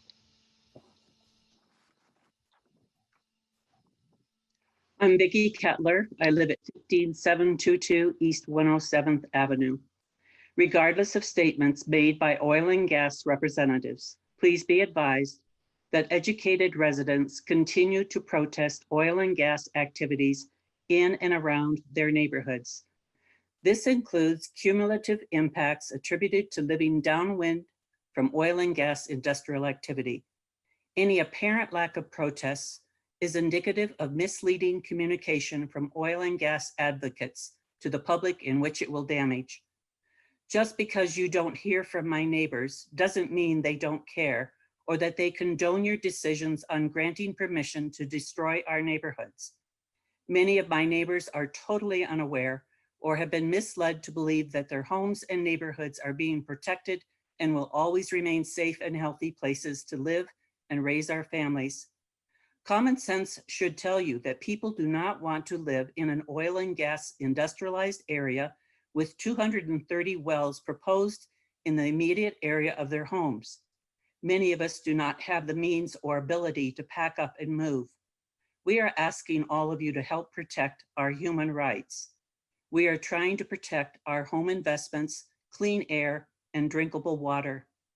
Neighborhood fracking and oil and gas production should never be allowed or permits given regardless of the amount of feet or setbacks you are discussing in the Commerce City rules and regulations. The cumulative impact of the concentration and intensity of industrial activity surrounding and infiltrating neighborhoods where nearly 60,000 Commerce City residents live must be recognized and addressed. Consider the serious and negative impact on human life, our wildlife, and the overall climate and viral crisis going on in our world. People must come before profits. When we relocated to Colorado in 2017 to be closer to family, a physician friend of mine said to me, "No one lives in Commerce City." My realtor said that the newer areas being developed were improving this reputation. Home prices were in our price range. However, the property taxes were outrageous. We thought the property taxes in California were high. To our surprise, when we made a lateral move to Colorado, our property taxes here in Commerce City are more than twice as much. If you, mayor, and city council members truly want to ensure quality community for a lifetime, as your motto indicates, then use your decisions and power to protect all of us citizens who are paying high taxes to live here and truly improve the quality of our lives. Industrialized oil and gas is not a good neighbor. Thank you. Thank you, Ms. Kettler. Does anyone on council have any questions for Ms. Kettler? Seeing none, we're going to move on. However, before we do, we're going to take a 10-minute recess. We will 9-minute recess. We will re-adjourn at 7:40 p.m.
Okay, thank you for that brief recess. We'll get back into the public comment period. Next on the agenda was Christopher McGowan.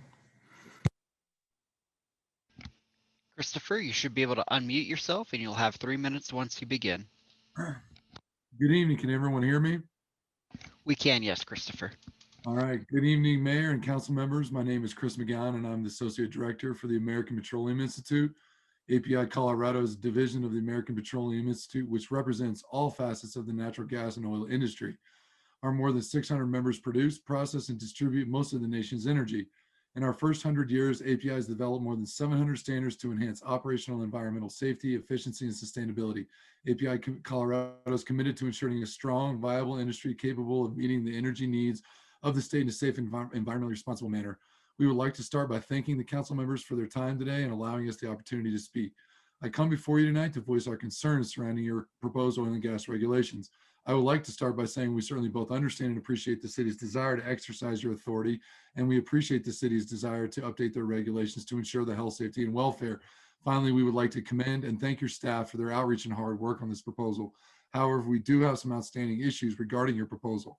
Our concerns start with the lack of flexibility afforded operators through the permit process. This rule proposal leaves little leeway for operators to utilize technological advances, or in some cases, proposed standards are proposed for which no technology exists. Indeed, several provisions seem like a solution in search of a problem. Further, there are numerous subjective provisions which the city attempts to measure applicants by, but provides no metrics by which it will do so. This creates an environment of uncertainty, unpredictability, and sends the message that operators should seek to permit their future development elsewhere. Finally, several of these provisions are conditions that are placed on no other industry that proposes to be located inside Commerce City. While we understand oil and gas development is unique, we believe the city's proposal has singled out our industry to impose standards that may not apply in other circumstances. As always, we appreciate the opportunity to comment before this council, and we appreciate your time and have a wonderful evening. Thank you, and please let me know if you have any questions. Thank you, Mr. McGowan. Does anyone on council have any questions? Councilmember Madera. Yeah, you mentioned the industry being different. Does the industry regularly develop in major cities? Well, that's a good question, Councilmember Madera, and I think the key is the location of the minerals. I think one thing that is always a consideration is where oil and gas resources are located.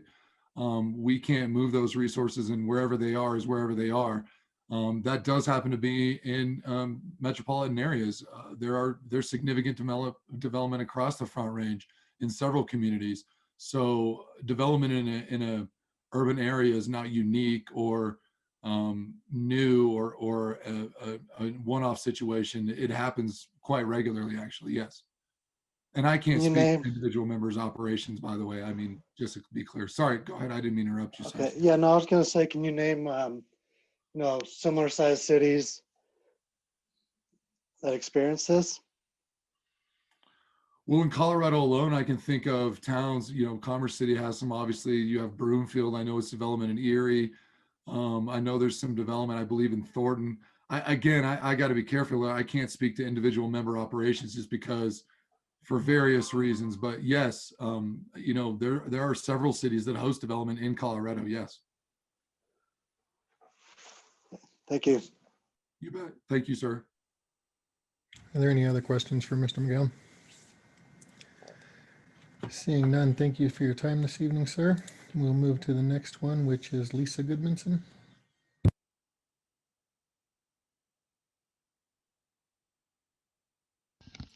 Lisa, you should be able to unmute yourself and you'll have 3 minutes once you begin. I just want to say thank you for letting me speak tonight. The job of the city and city council is to make sure our communities are healthy and safe. Unfortunately, the developers, oil and gas, and landowners are putting money over health and safety.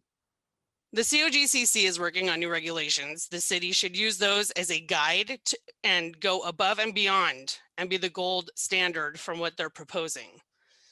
The main issue right now that's boggling my mind is the developers who knew in April while plotting new homes that the COGCC was updating the regulations.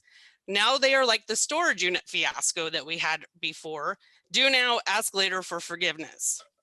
Rules change. They knew this and they, excuse me, They knew this, and now they need to improvise. The setbacks need to be at least 1,000 feet and should be more, because in their own testimony, the landowners admit to double dipping mineral rights and selling the property to the developer. Let's not forget what happened in Firestone or Fort Lupton on the 31st of January. These operations do not belong in residential areas. And not only that, the developers and these housing companies don't ever disclose how close you are to a well, whether it's capped or not, or how close you are going to be to oil and gas drilling. So people are moving into these houses not knowing what they're up against. Let's also not forget that the oil and gas industry is also depleting our water sources by using millions of gallons of water per well while we are in a drought caused by climate change.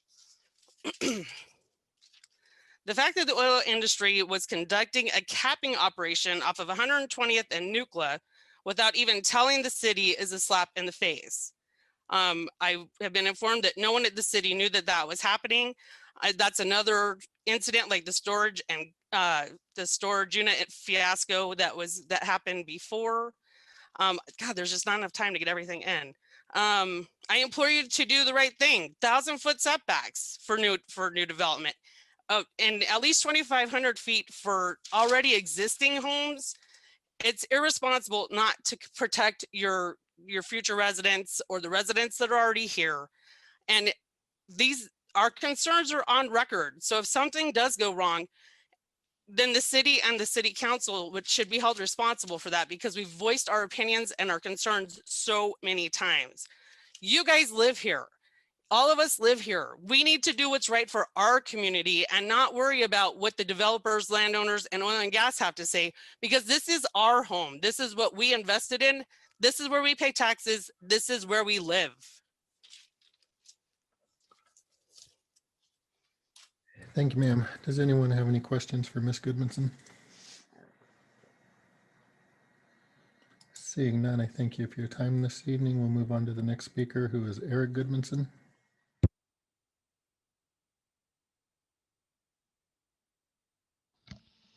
Eric, you should be able to unmute yourself and you'll have 3 minutes once you begin. Thank you, Mr. Mayor, and thank you, City Council. The oil and gas industry and homes do not belong in the same area. Does anyone recall the explosion in Fort Morgan on 1/31/21? Do you want that potential in our area? Due to the mandatory evacuation distance of 2 miles, if something does go wrong, a 2,500-foot setback isn't enough. We need to look at a more extensive setback. As far as developers wanting to be grandfathered into a 50-foot setback from a capped well, that is irresponsible to say the least. Landowners are trying to double dip. I'm sorry, but if you sold your property to a developer, you don't get to have oil and gas in your payroll too. You need to pick an industry and go with it. After doing extensive research on the arsenal, everyone should do that, by the way. The dangers of fracking anywhere near that arsenal puts all of our homes in danger. It amazes me that council members from South Commerce City would advocate for this industry, especially after all the contamination you've been exposed to due to Suncor. There are so many topics and reasons not to allow this industry into our community. You can't even get into all of them. It is unfortunate that we have to point out all the reasons when our city and city officials should know this. It is equally upsetting that you're also exposing your loved ones to the danger of this industry. Do any of you have a spouse, child, parent, sister, brother, grandparents that can be negatively impacted by the decisions you're going to make? I'm asking you to set the setbacks back further, reverse the setbacks at least 1,000 feet, at least 2,500 feet setback from homes, schools, hospitals, and businesses. This industry knows they're working with a finite resource. When we're going to be force pooled and signed our mineral rights lease, they told us the Antelope site might produce for maybe 10 years if we're lucky. After that, we're left with eyesore of a dead site, not very appealing to potential new residents. I would hope you understand that your decisions on this matter will be your legacy, and the city and city council will be on the hook for any negative outcomes. Be on the right side of history, please. Thank you. Thank you, sir. Does anyone have any questions for Mr. Goodmanson? How'd I get yours under 3 minutes? I read faster. And I lost track of where. Seeing none, we will move on to the next, and thank you for your time this evening. Next on the list is Kristen Logan. Kristen, you should be able to unmute yourself and you'll have 3 minutes once you begin. Hi, I think I'm unmuted. Can you all hear me? We can, yes, Kristen. Great, thank you. Thank you for your time. My name is Kristen Logan, and I am calling today from Broomfield, Colorado, to talk a little bit about my experience. We bought our home in Anthem Highlands, like a lot of your residents, not knowing what was coming our way with oil and gas development. We bought our home with the hopes of raising our family here. And over the last few years, the last 5 years actually, I've sat in front of our council like your residents are standing in front of you, talking about health impacts, talking about all the risks, everything that could happen, and I begged for them to spare us. I'm here to tell you tonight that I live almost 3,000 feet away from our nearest oil and gas site, and I also live less than 2,000 feet away from a leaking, plugged, and abandoned well. Nothing went the way that we expected, and actually living through this is much different than any studies that I quoted or recited. To start with, the noise that we experienced during the fracking process was unbearable. It was 24 hours a day. It still echoes in my mind. Our children actually slept with us for weeks on end because they were so afraid of the noises. We have air quality monitoring in Broomfield, and we see all sorts of spikes. We've seen large benzene spikes. We've seen spikes of acetylene and other chemicals, toluene, and like clockwork with some of these spikes, my child has nosebleeds. I'm sorry. I'd never thought that living through the impacts would be as bad as they are, and we would be experiencing what we're experiencing. I don't feel safe in my home. I wish that I would have moved, but I didn't. But now I'm here, and I'm not quite sure what to do. Less than 2,000 feet away, there was a leaking, plugged-in abandoned well. They've held 20 home lots from development. They say that it's mitigated, but the methane levels are still high in the soil. They are going to need to do more remediation, and all of that will eventually vent out into the air. The noise, the nosebleeds, the air spikes, wondering what we've been exposed to, if any of this is going to make us sick, it's not worth it. 1,000 feet that you're proposing is not nearly enough. I live 3,000 feet away. Please do what's right for your residents, and please hear them like we weren't heard. I hope that you will do the right thing and pass stronger regulations and do more to protect your residents. Thank you for your time. Thank you, ma'am. Does anyone have any questions for Ms. Logan?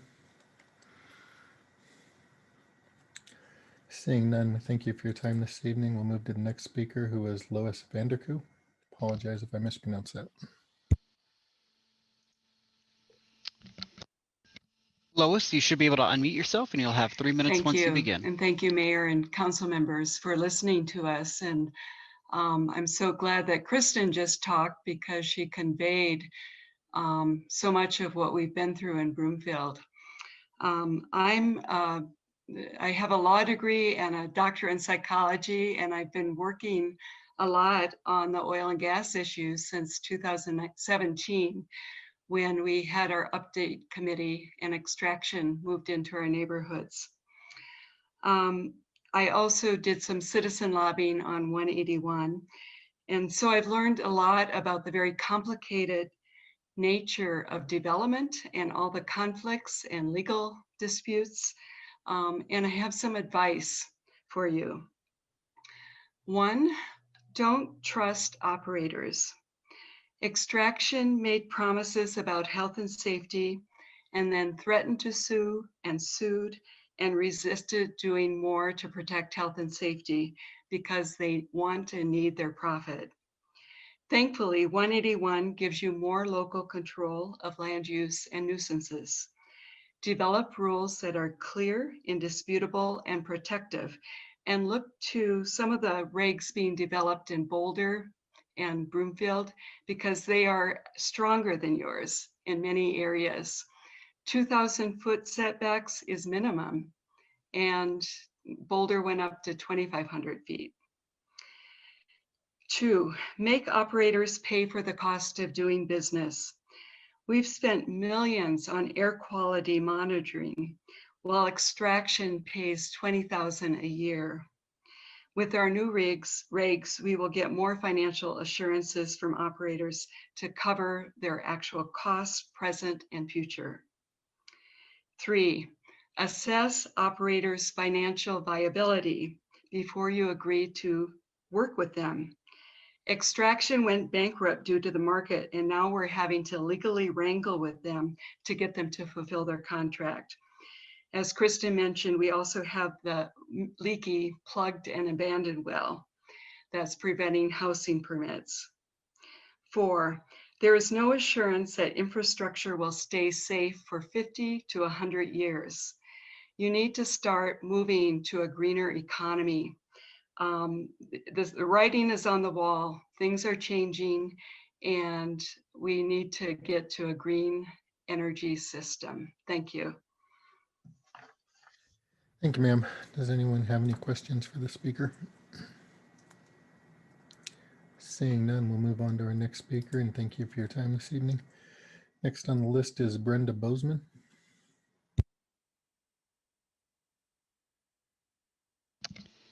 Brenda, you should be able to unmute yourself and you'll have 3 minutes once you begin. Yes, I'm actually here to just educate myself, so I really, I'm not prepared to speak. It wouldn't let me join the meeting unless I agreed to a topic, so I'm learning a lot. Thank you. Okay, thank you. Thank you, ma'am, and thank you for being here with us this evening. Next on the list is Catherine Merlin.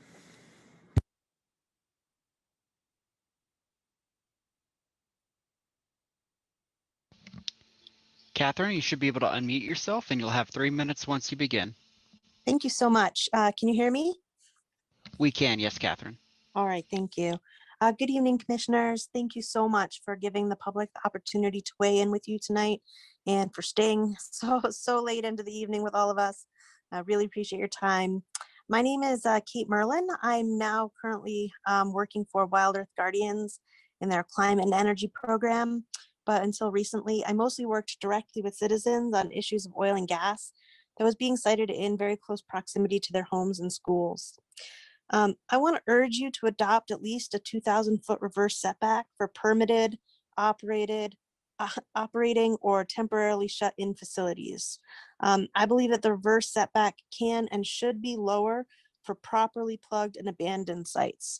So we know that the highest level of dangerous emissions comes from the early stages of productions, but there are spikes during certain maintenance operations.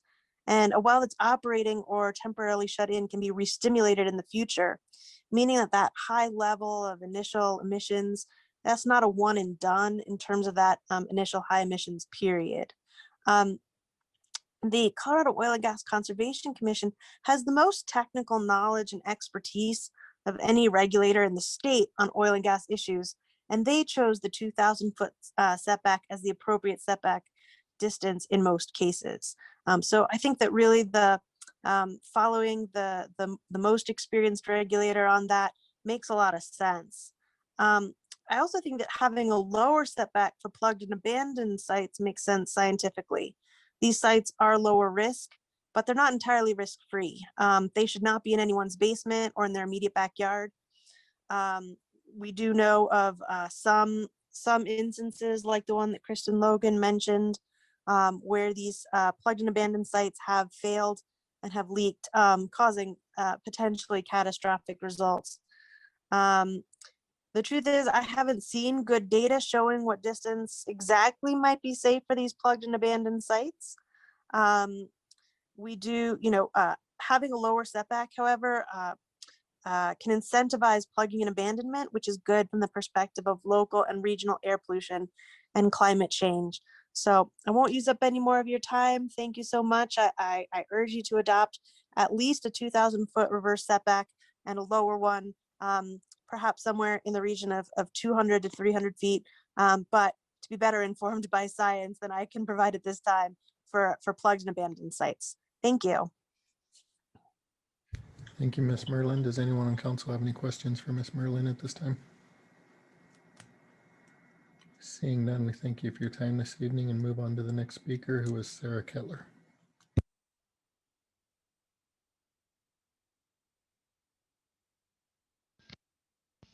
Sarah, you should be able to unmute yourself and you'll have 3 minutes once you begin. I'm Sarah Kettler. I live at 15722 East 107th Avenue. Every time I public speak, I get a rash and diarrhea. So I hope you're listening and it's worth it. Regardless of statements made by oil and gas representatives, please be advised that educated residents continue to protest oil and gas activities in and around their neighborhoods. This includes cumulative impacts attributed to living downwind from oil and gas industrial activity. Any apparent lack of protest is indicative of misleading communication from oil and gas advocates to the public in which it will damage. Are you feeling a little deja vu right now? Like perhaps you've heard these words before. If you don't recognize these words, then you haven't been listening to the public comments. And my rash and diarrhea are quite literally put to waste. This evening, I'd like to speak with you about the Colorado Consumer Protection Act and how it relates to neighborhood fracking. Last night, we received an email propagated by the Reunion developers, namely Oakwood, TriPoint, and Richmond American Homes, that states the following. Reunion is not a coming soon kind of community. What you see here is the real deal. Real lakes, real parks and trails, real hometown. Sounds like a bit of false advertising to me. I wouldn't describe a hometown as real if you can't drink the water or breathe the air due to nearly 200 proposed oil and gas sites that will eliminate these basic human needs. Also, is the Reunion Lake really a real lake? Come on. According to the Colorado Consumer Protection Act, Colorado businesses are prohibited from advertising goods or services without an intent to sell them as advertised. To win a misrepresentation lawsuit, misstatement must involve some material fact about the property or the sale that would affect a reasonable person's decision regarding the purchase. We speculate Oakwood, TriPoint, and Richmond American Homes have been advertising homes without an intent to sell them as advertised, thereby misrepresenting material facts about the property that would affect a reasonable person's decision regarding the purchase. Reasonable people don't want to live near fracking sites. It is well known that fracking sites release a toxic stew of pollution that can create a slew of health problems. These real health problems are associated with living near oil and gas activities. On the c3gov.com site, it states the city's priorities regarding oil and gas development are to minimize impacts and maximize protections for the community. Allowing increased oil and gas activity near our homes equates to ignoring the rights of homeowners who should be protected under the Colorado Consumer Protection Act and perhaps SB 181 as well. Please honor your claim's priority to maximize protections for our real hometowns. Thank you. Thank you, Ms. Kettler. Does anyone on council have any questions for Ms. Kettler before we move on? Seeing none, we'll move on to our next speaker, and thank you for your time this evening. Our next speaker is Derek Seifried. Apologize again if I mispronounced your name again. Derek, you should be able to unmute yourself and you'll have 3 minutes once you begin. All right, can you guys hear me? We can, Derek, yes. Great, thank you. My name is Derek Seifried, residing at 12411 East 106th Place in Commerce City, Colorado, in the Turnberry neighborhood subdivision. Good evening, Mayor and council members. Thank you for your continued service, your sacrifice, and contributions to this great city. We've seen many positive changes in the Commerce City community since we took up residence in 2006 in the Turnberry neighborhood. To have fracking walls, noise pollution, harmful pollutants, transportation infrastructure implications, and an industry prone to error within our residential communities is not justifiable. It's not just a compelling argument, it's a moral obligation to keep them out of our community. Mayor Huseman, council members, thank you for asking the right questions tonight of the developers. I applaud you. As a teacher, we call that deep level questioning, and you did that tonight. Oil and gas companies in the United States are hurtling toward bankruptcy at a pace not seen in years, driven by a global price war and a pandemic that has slashed demand. And in the wake of this economic carnage is a potential environmental disaster, unprofitable wells that will be abandoned or left unattended, even as they continue leaking planet warming pollutants, and a costly bill for taxpayers such as us to clean it all up. All the while, these executives pay themselves before filing for bankruptcy. I know friends and family in the industry. I've heard their stories. We don't want to be the city that literally cannot trust the ground beneath its feet. After SB 181, local governments will be able to use local regulations to require protection of public health and neighboring land uses. The oil and gas industry will be treated like every other industry. You have a monumental task before you to protect us from residential drilling in our backyards and playgrounds. Know that I'm praying for you. My family is. Be an example. Be different. Be courageous. Be unique. Thank you for listening, and I appreciate your time. Thank you, sir. Does anyone have any questions for Mr. Seifert? Seeing none, we thank you for your time this evening, and we'll move on to the next speaker, who is Raz Gormley.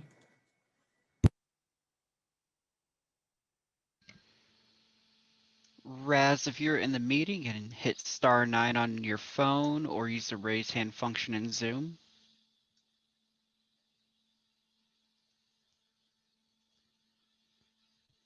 Mayor Huesman, I do not see Raz Gormley in the meeting. Thank you, sir. We'll move on to Christy Douglas.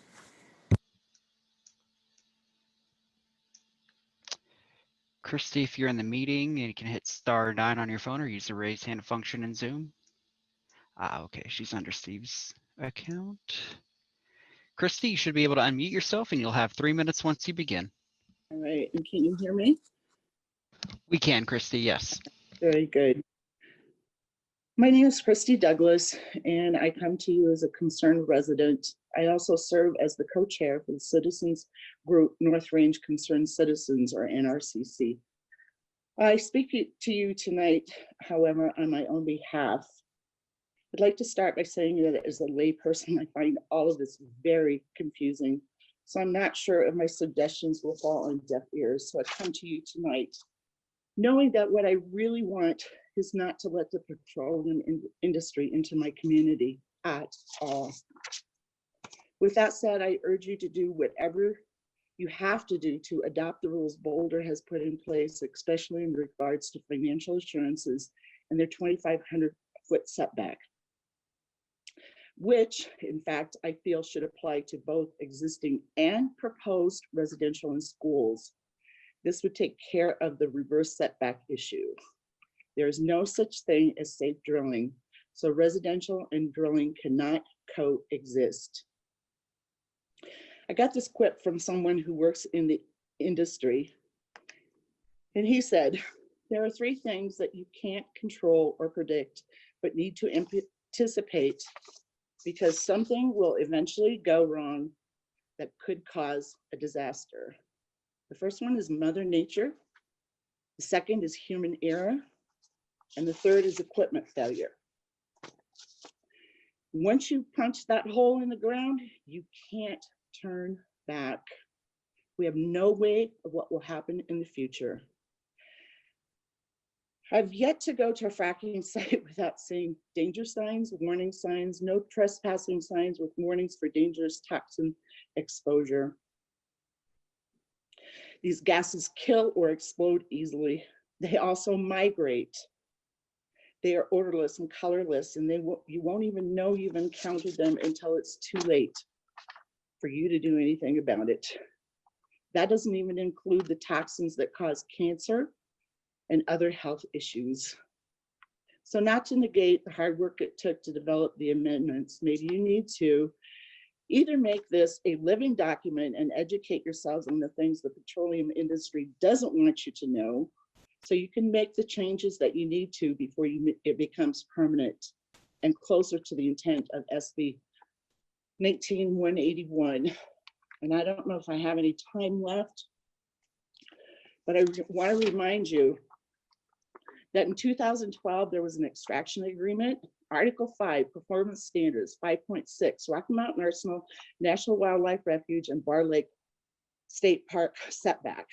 There shall be no surface or underground disturbance within 1 mile from the outermost boundary of the Rocky Mountain Arsenal Wildlife Refuge or Bar Lake State Park. Want to remind you that's where the heron pad is. This was a document I worked on as a citizen. I am the only citizen left from that group. They all moved away. And I am here to uphold that document as being sacred. We worked hard on it to protect the citizens of Commerce City. I ask that you do the same. Thank you.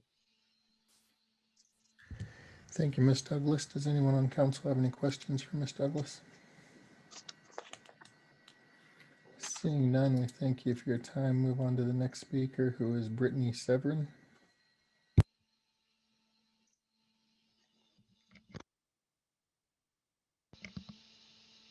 Ms. Severin, you should be able to unmute yourself and you'll have 3 minutes once you begin.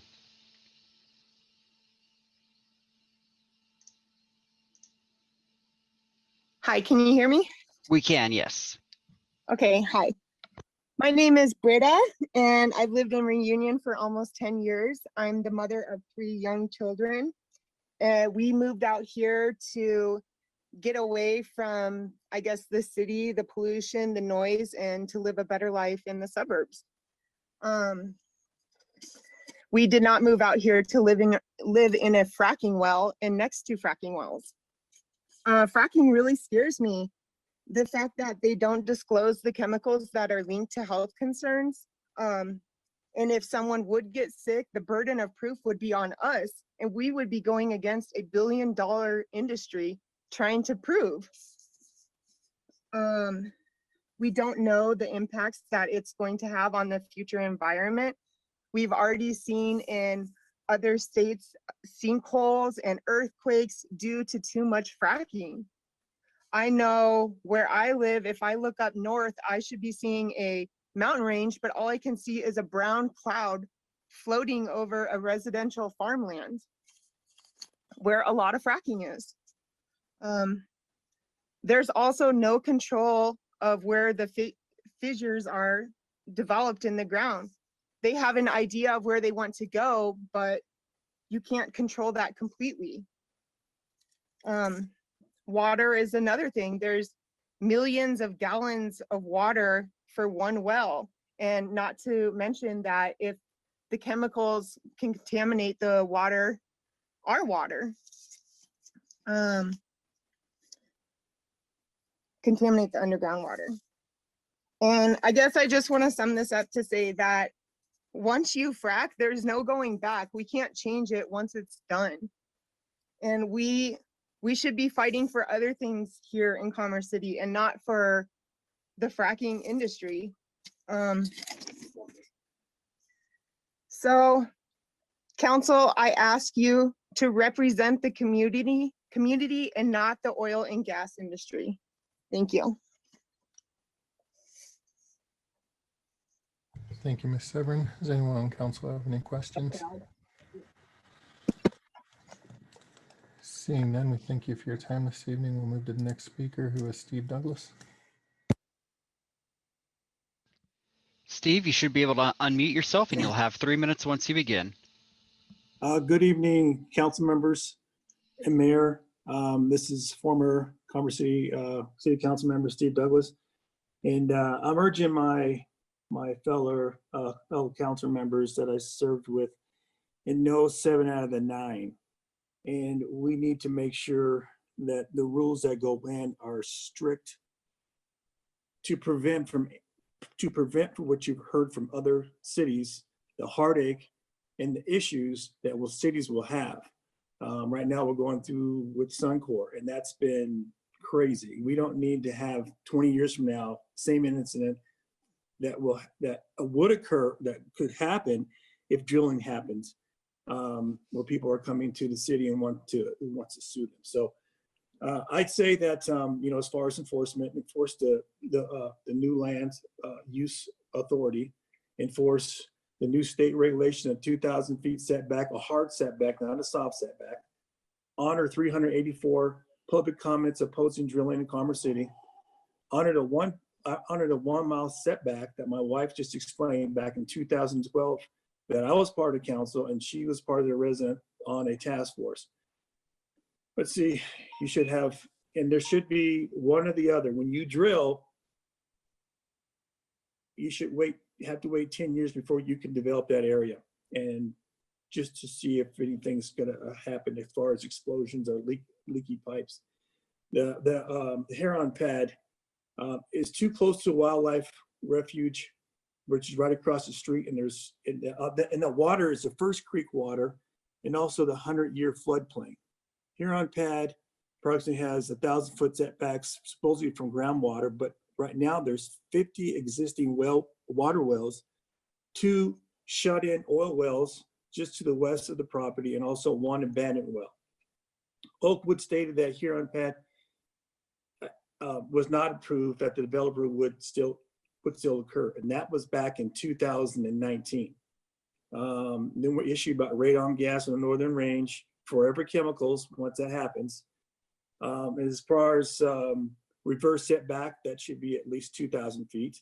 And the measurement from the setback should be the edge of the property, not from the wellhead. Gathering lines says here that's taken out of the draft. It should be part of the draft, and all gathering lines should be removed, no matter what the cost is. Let that be on the operator. If they have to go down 3,000, 4,000, 5,000 feet, remove all those gathering lines. And then financial assurance, the 90,000 per well, cumulative impact. And the other thing I want to also ask is this alternate location analysis requirement. Why didn't Oakwood submit 3 different locations? This is only one. Where are the other 2? And while I was on council, we did look at pushing these wells outside the city limit.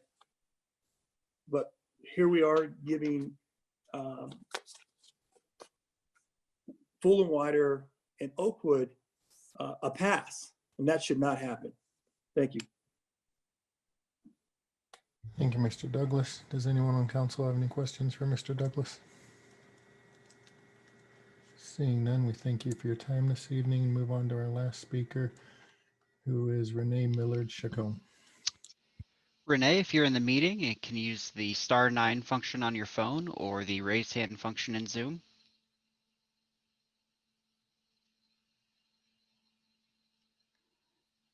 Mayor Huseman, I do not see Renee in the meeting. Thank you.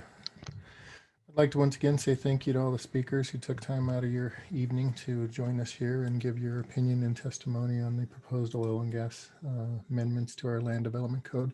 Your input is greatly appreciated and valued.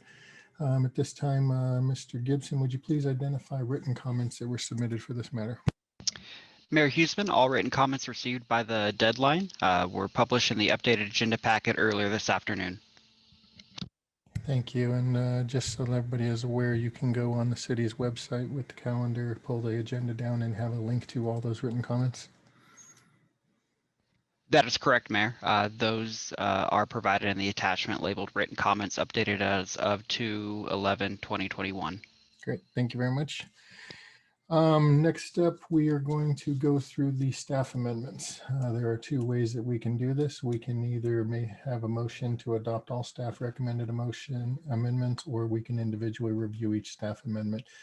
Via show of hands, does anybody have an issue with adopting all of them all at once? Okay, so I have 2 people that don't want to adopt them all at once, so we'll go ahead and just go through them individually. First up, we have proposed amendment 1 to ordinance 2266, which is the school facility setback. I'm looking for a motion and a second to amend ordinance 2266 by inserting in Exhibit F a new section 21-5266 parentheses 6 parentheses C and renumbering that section as shown in proposed amendment 1 school facility setback. Councilmember Madera. So moved. And Councilmember Noble. I second that motion. Have a motion and a second to amend ordinance 2266 by inserting in Exhibit F a new section 21-5266 parentheses 6 parentheses C and renumbering that section as shown in proposed amendment 1 school facility setback. Is there any discussion or questions for staff regarding this amendment? Seeing none, I'm looking for a voice vote. Please use your physical hands in the chat window so your vote can be counted. And that is going to pass 9 to 0. And next we have proposed amendment 2 to ordinance 2266 noise regulation. I'm looking for a motion and a second to amend ordinance 2266 by modifying the language of Exhibit F at section 21-5266 parentheses 9 parentheses B parentheses 2 and renumbering that section and striking subsection F parentheses 6 parentheses C parentheses 4 parentheses Roman numeral 4 in Exhibit I as shown in proposed amendment 2 noise regulations. Councilmember Madera. So moved. Mayor Pro Tem Frank. Second. Have a motion and a second to make those changes. Is there any discussion? Seeing none, we will do a voice vote again. Please use your physical hands in the chat window so your vote can be counted. And that too passes 9 to 0.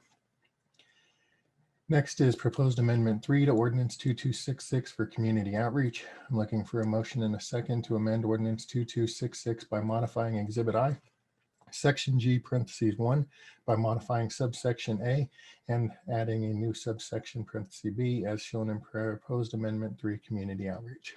Councilmember Noble. So moved.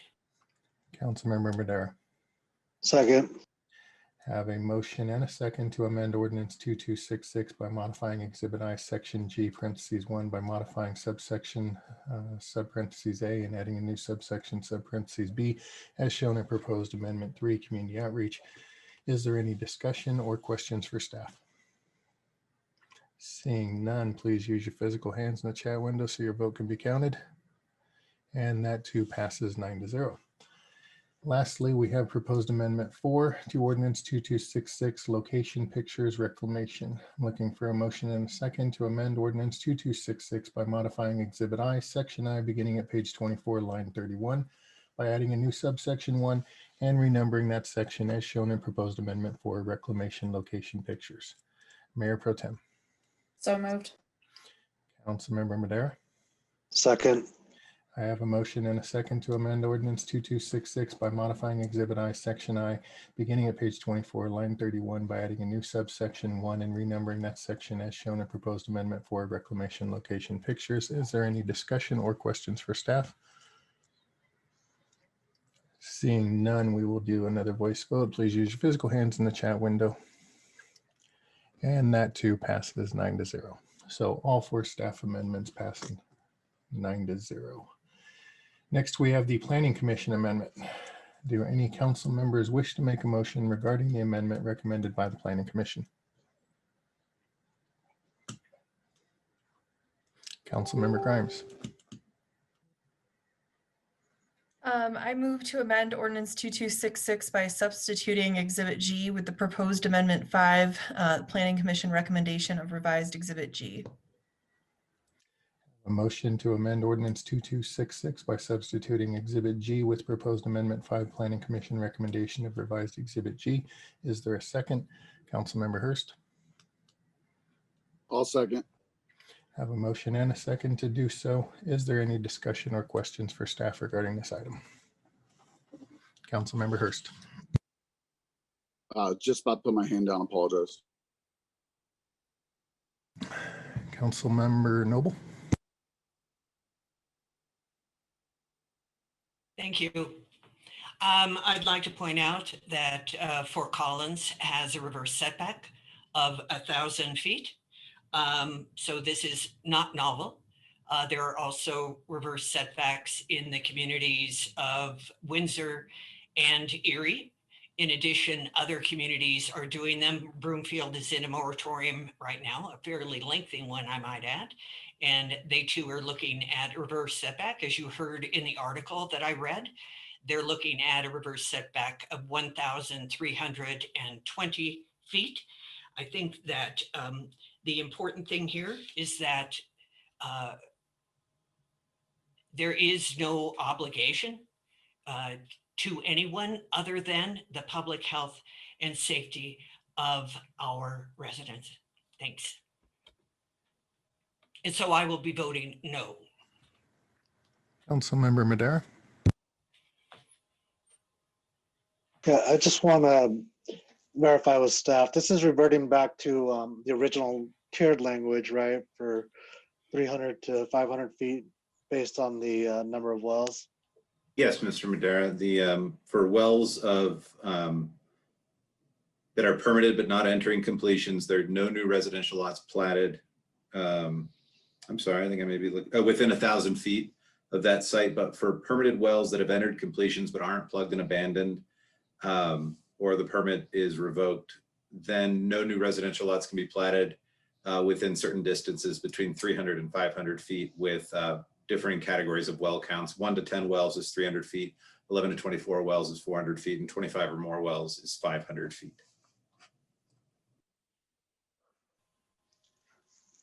Thank you. Yeah, I also cannot support this because of the tiered version. I was against that from the beginning. I think that anything less than 500 feet is too close regardless of number of wells. So I won't be supporting this. Councilmember Wadiola. Thank you, Mayor.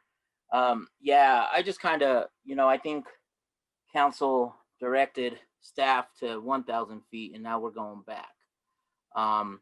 And after hearing what our residents, who we all represent, have to say, I think we have to find you're on mute, Councilman Hurst.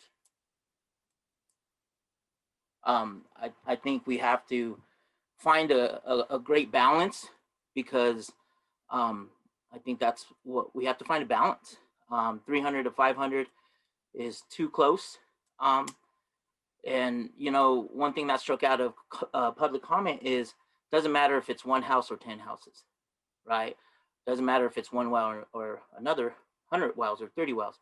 It should be a flat setback, so our residents feel safe. So I wouldn't be supporting this.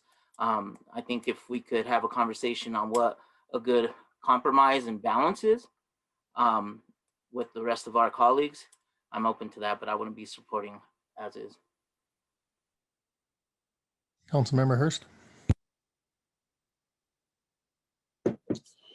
Yeah,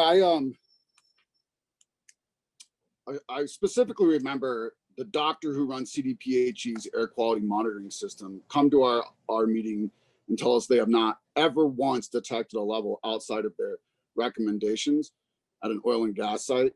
I also would love to hear our proposal on how we're going to remove ourselves 10 miles from DIA Airport, who also has double the levels of many different toxins that come off of jet airplanes that have been detected at twice the normal level, the normal safe level, up to 10 miles away from airports. And that's just because they haven't done testing beyond 10 miles. And I can tell you the entire North Range falls within 10 miles of the runways at Denver International Airport. And so, again, we're going after businesses with different expectations just based off of industry. And to me, that has never been a pro oil and gas argument that I've ever had here. It's been a pro property rights. And I can tell you right now that we had this discussion before when we talked about surface property rights and subsurface property rights. And quite honestly, we got into that earlier during public comment to talk about tax breakdowns. And that's just a basic misunderstanding of how taxes are charged to landowners and the difference between surface taxes, which a lot of our surface taxes go to roads and maintenance of roads. If it's subsurface, they don't have to pay into those because they're not paying for all the services that go with surface use of land. And so there's several different things that have been pointed out. Mother Nature is an issue. Equipment is an issue. Same thing at the airport. I mean, we live next to the 5th busiest airport in the country. And for us to say, oh, we're scared to breathe the air, then we're not addressing the issues, because the issue is that we live the center of Reunion is 5.5 miles from Denver International Airport. If that's what we're concerned about, then we should be talking about moving our community away from Denver International Airport, or we should be asking Denver International Airport to move again. And so to me, there's a lot of, picking and choosing who we're going to come after. And I understand that was there before we moved here. And again, we moved out here, me knowing that we live next to an incredibly busy airport, and understanding that I grew up next to an incredibly busy airport, that wasn't a factor in my decision making. So those types of things to me dilute those arguments, because we have so many other things that we're not going after, we're not considering in this discussion whatsoever. And the reverse setbacks, we've heard time and again, if COGCC is the experts, why didn't they require a 2,000-foot setback, a hard setback? Why didn't they require a reverse setback? And someone said they're establishing the floor of the regulations. Well, then Senate Bill 181 is the biggest cop-out that this state's seen in over a decade in politics, because the people who have the expertise are no longer making the regulations then. And that is why it's a cop-out, is because you're putting this back on local officials who very rarely have any expertise in this.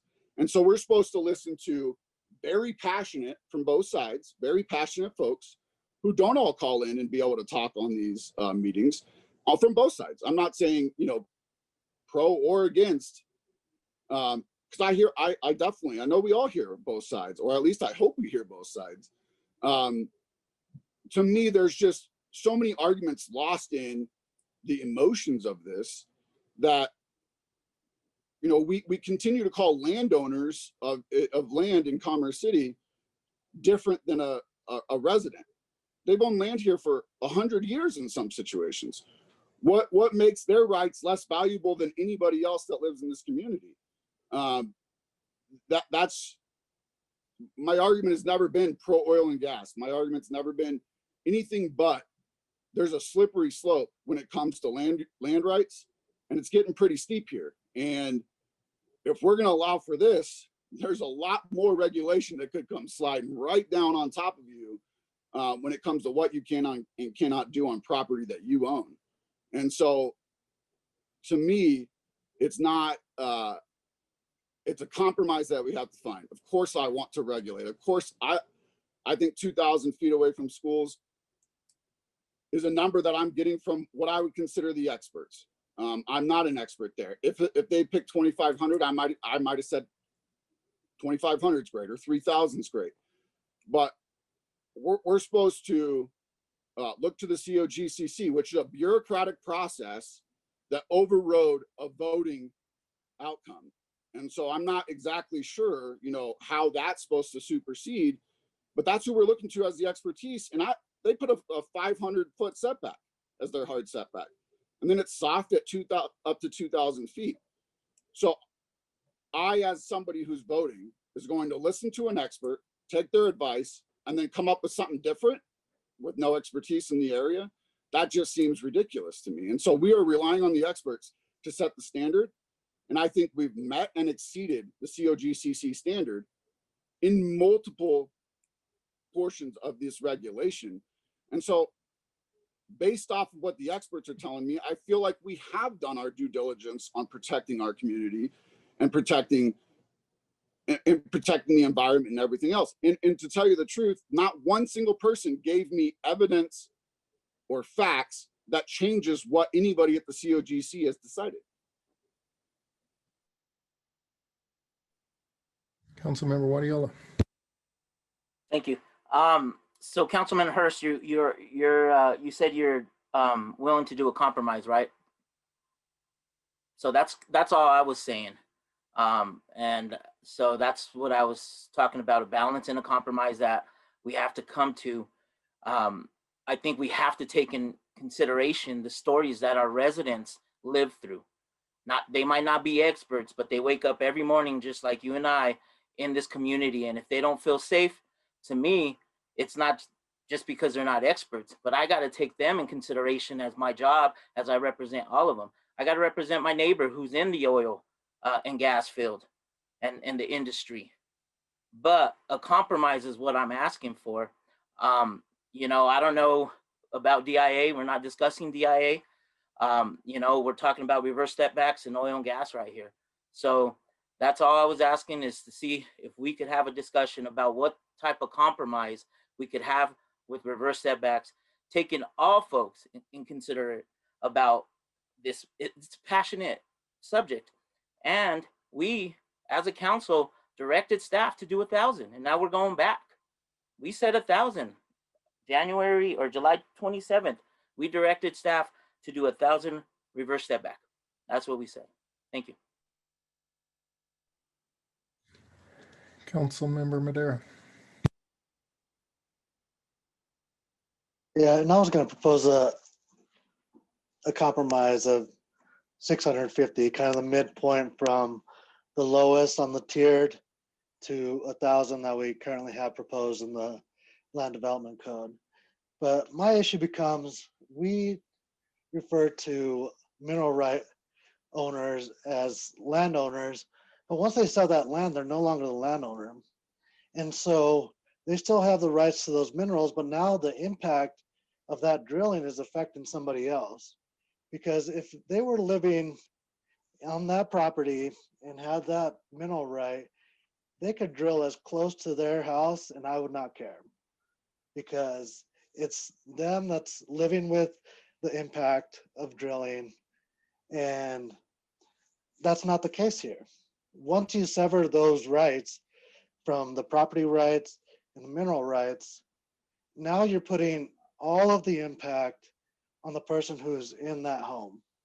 And so I think there doesn't need to be a reverse setback, and it can't be, you know, just any arbitrary number. Originally, I was proposing 500 feet because that used to be the COGCC's setback.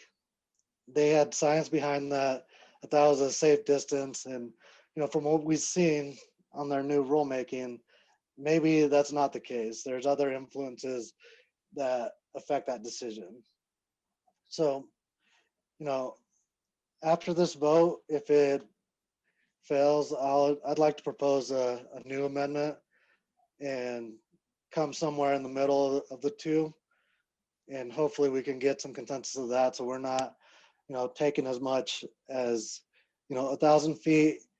But if you look at the maps, the difference is pretty minimal. It's 3 proposed locations that would have to move some. And it's not saying that they can't drill, it's just they can't drill exactly where they're proposed. So, you know, that's my issue. Is there's definitely an onus on the property owner, and the mineral owner gets all the benefit.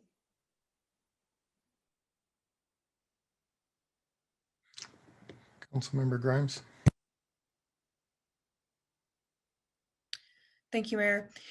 I think compromise is the right approach here. And I have some ideas about what those distances might look like. Unfortunately, none of the distances are backed by science. They're kind of arbitrary.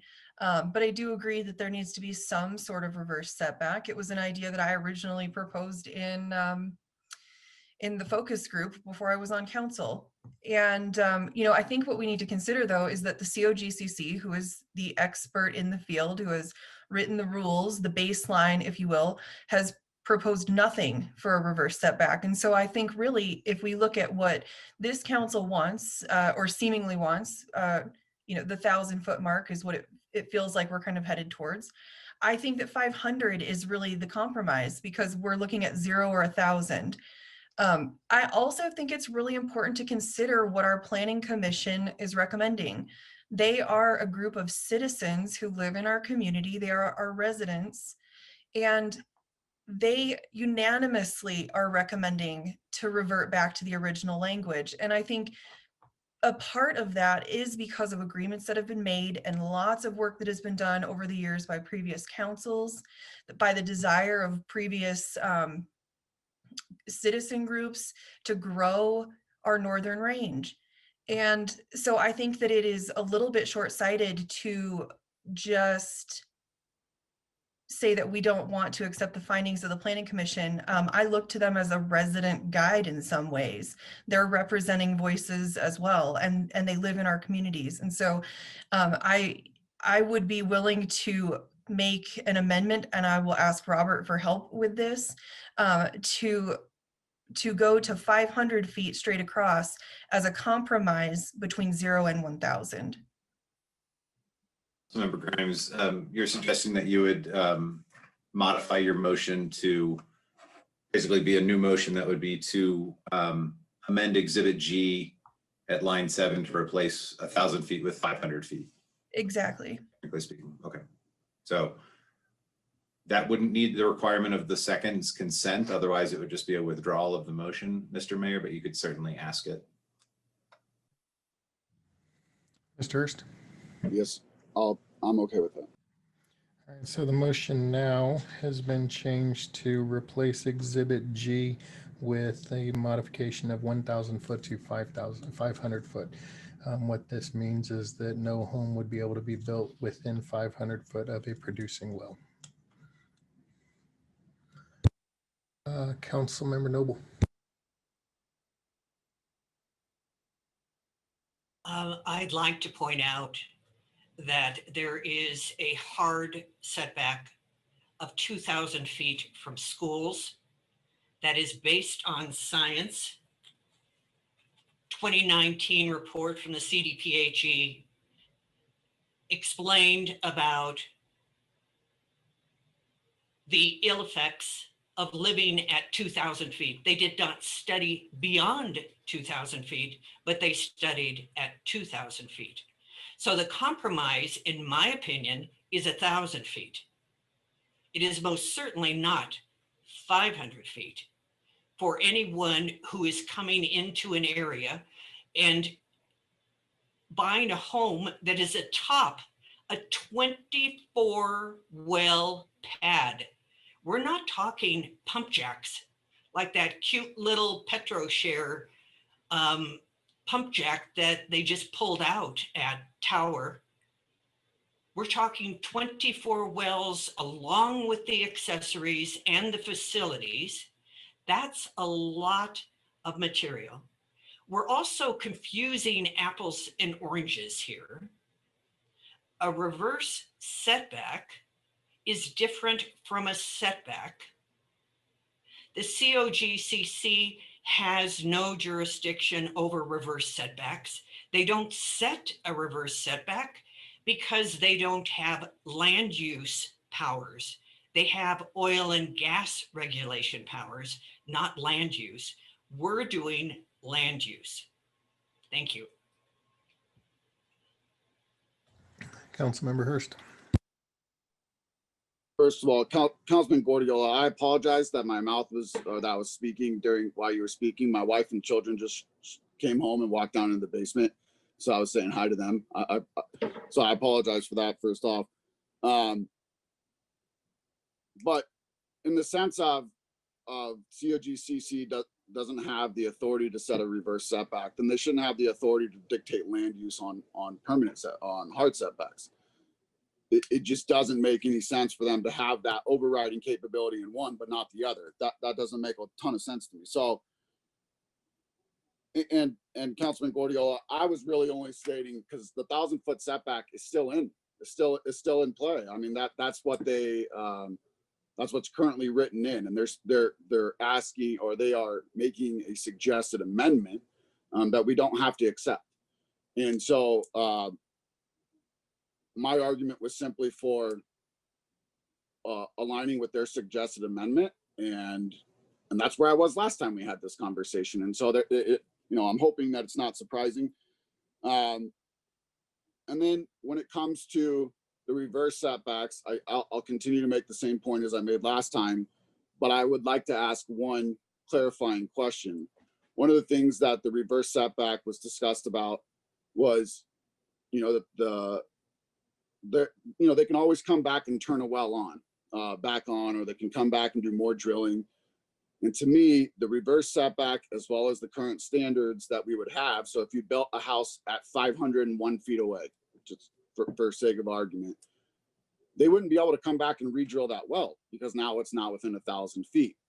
Is that correct, Mr. Sheasley? Because, or do they have some kind of grandfathered because they've already drilled the well? They don't have to comply with 1,000-foot setback when starting a new drilling process or basically going back into the drilling phase back at that same well site. Let me make sure I understand the type of well you're talking about. Can you clarify what is the condition of the well? A plugged and abandoned one? No, so they're in production phase or it's shut Yes. in. Okay.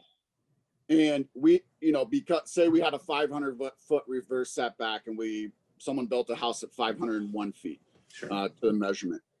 Now that drilling company wants to come back in and start the drilling process to create new bores going in a different direction. I don't know.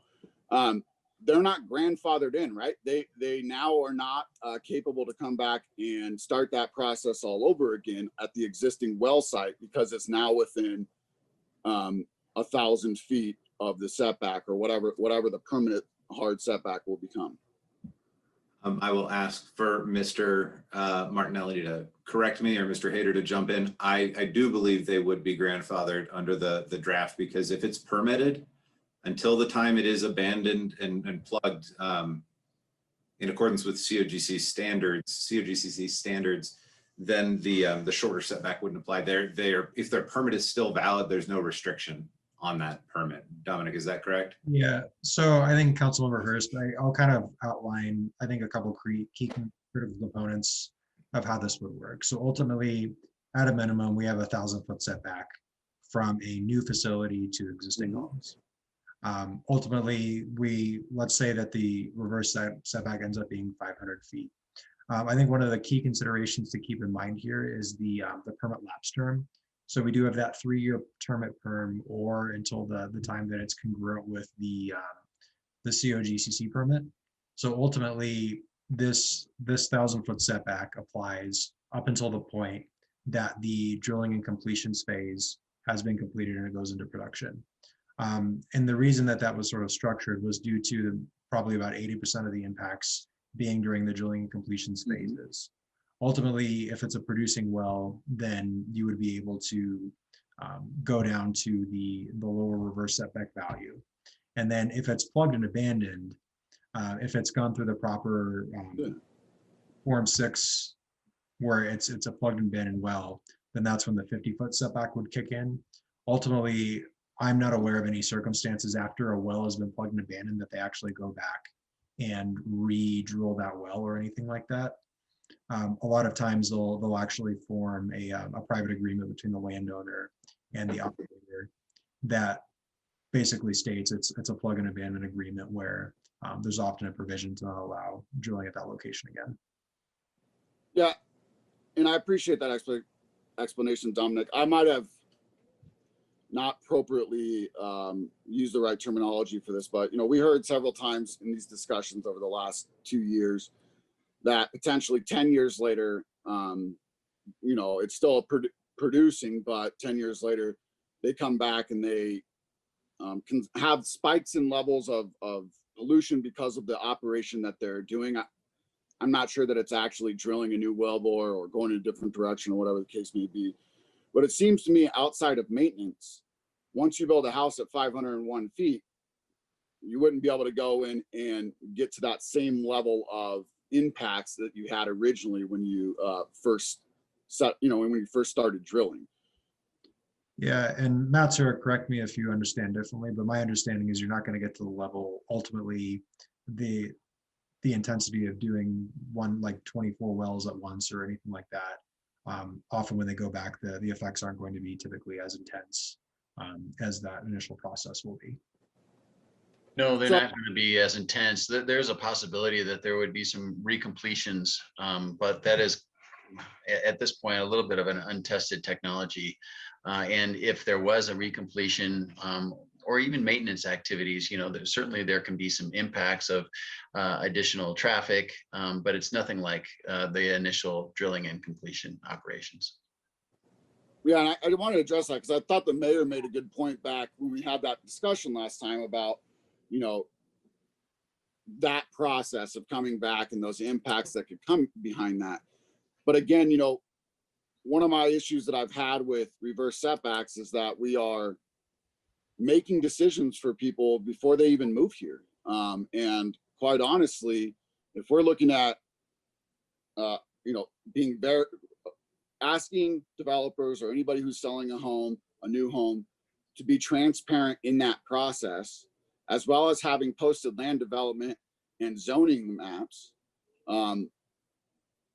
I'm pretty sure that if I was buying a house, I could look outside, figure out that there's an oil and gas well behind me, and make a decision on the value of that house in my eyes, and if I would like to purchase that house. And then I also, you know, to me, that is a decision of the consumer, and that's a risk that the home builder must take, that they can actually get somebody to purchase that home. But again,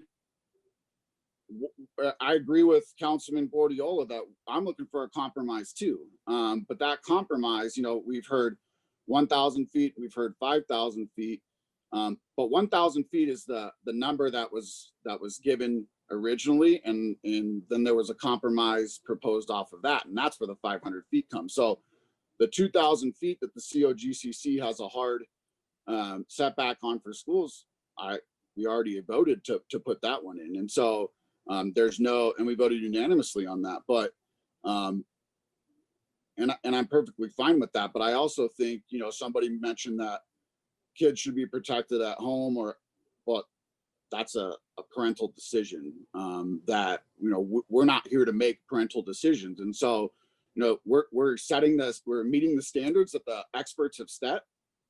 And I'm not sure why we would, again, if those experts testified here and I decided that I'm going to make my own rules up after listening to their expertise, I think I'd have quite a bit of explaining to do, and as to how I came to that conclusion. And again, that's what I'm asking is, how are we coming to these conclusions when the experts didn't come to them themselves? And, you know, someone said there's other outside factors to that. They're all unaffiliated or Democrats on the COGCC, and they were appointed by our governor.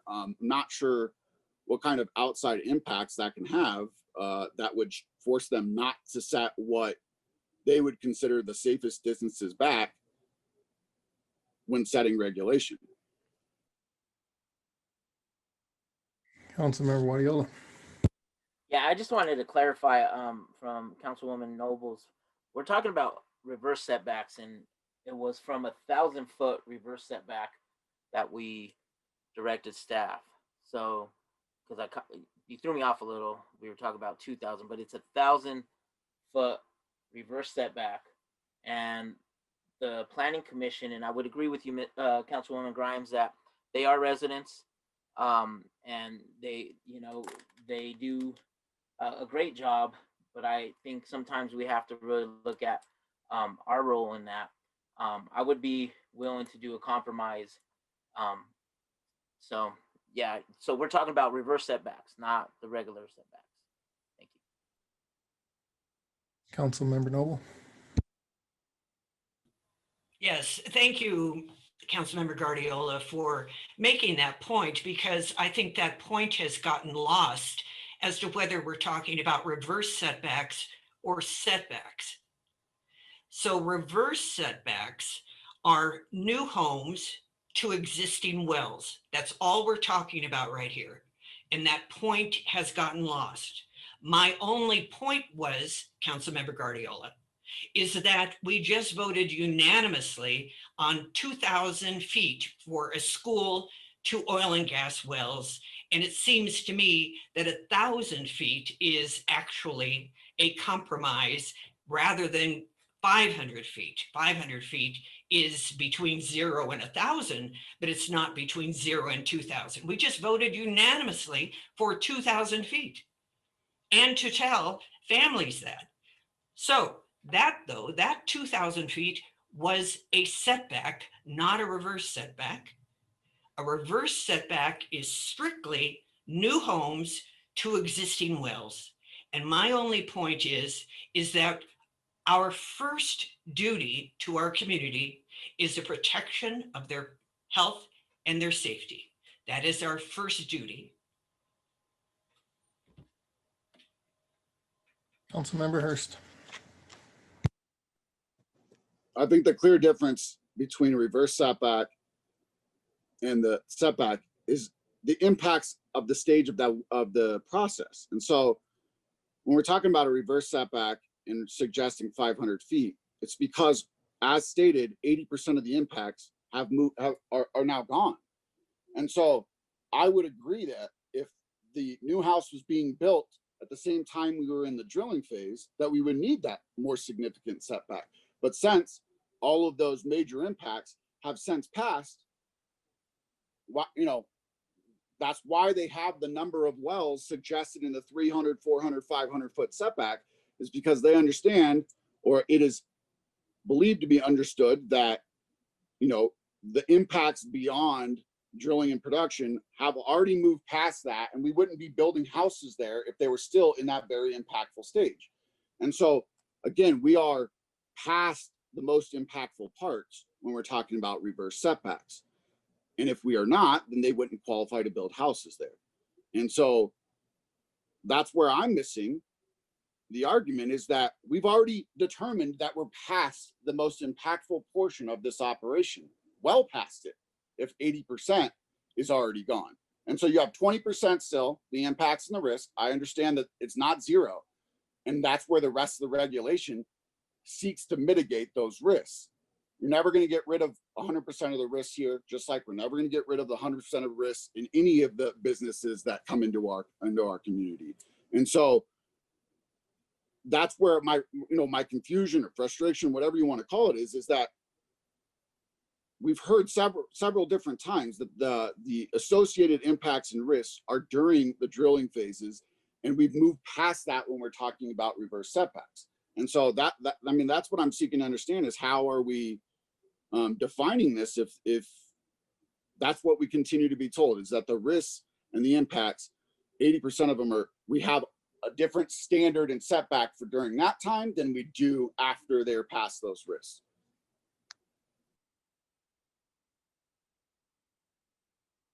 Councilmember Noble. I just want to gently remind everyone that we made this decision by a consensus, of course, last summer. That was before the COGCC commissioners arrived at their distances. So even last summer, before the COGCC came up with 2,000 feet, whether hard or soft, we came up with 1,000 feet last summer. Councilmember Hurst. Yeah, and I agree. I agree on that timeline 100%. And since we've done that and we put that out, I've heard from far more citizens than I did before we did that. And so to me, that triggered a response to people who started to reach out to say, both sides. I can't come out and say that I haven't received, several letters of people who are we heard speak tonight, or we just received a letter from them. I'm not discounting that at all, and I hear them. But again, what I'm trying to distinguish is, if an expert decides one thing in a body that has spent countless hours reviewing testimony, science, and they come out to set the standard for the 9 of us that have some have more expertise than others in this field, but by no means are collectively as a body here do we have the expertise that's greater than the COGCC is supposed to have. And so I again am trying to figure out how we're coming up with numbers that they have never suggested to us.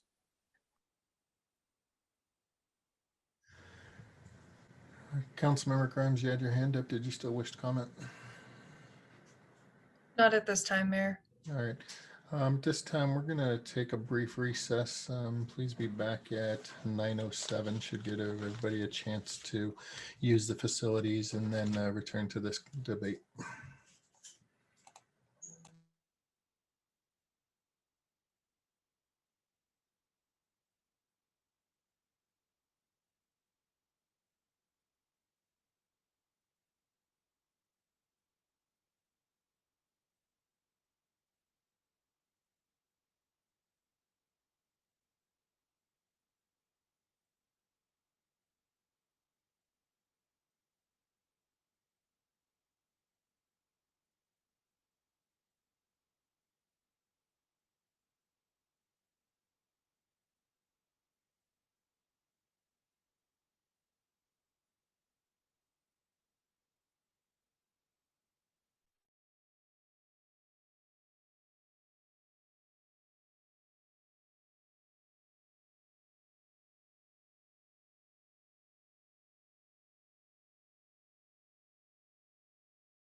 Okay, appreciate everybody's patience while we took that short recess. Councilmember Grimes, I believe you were next to speak.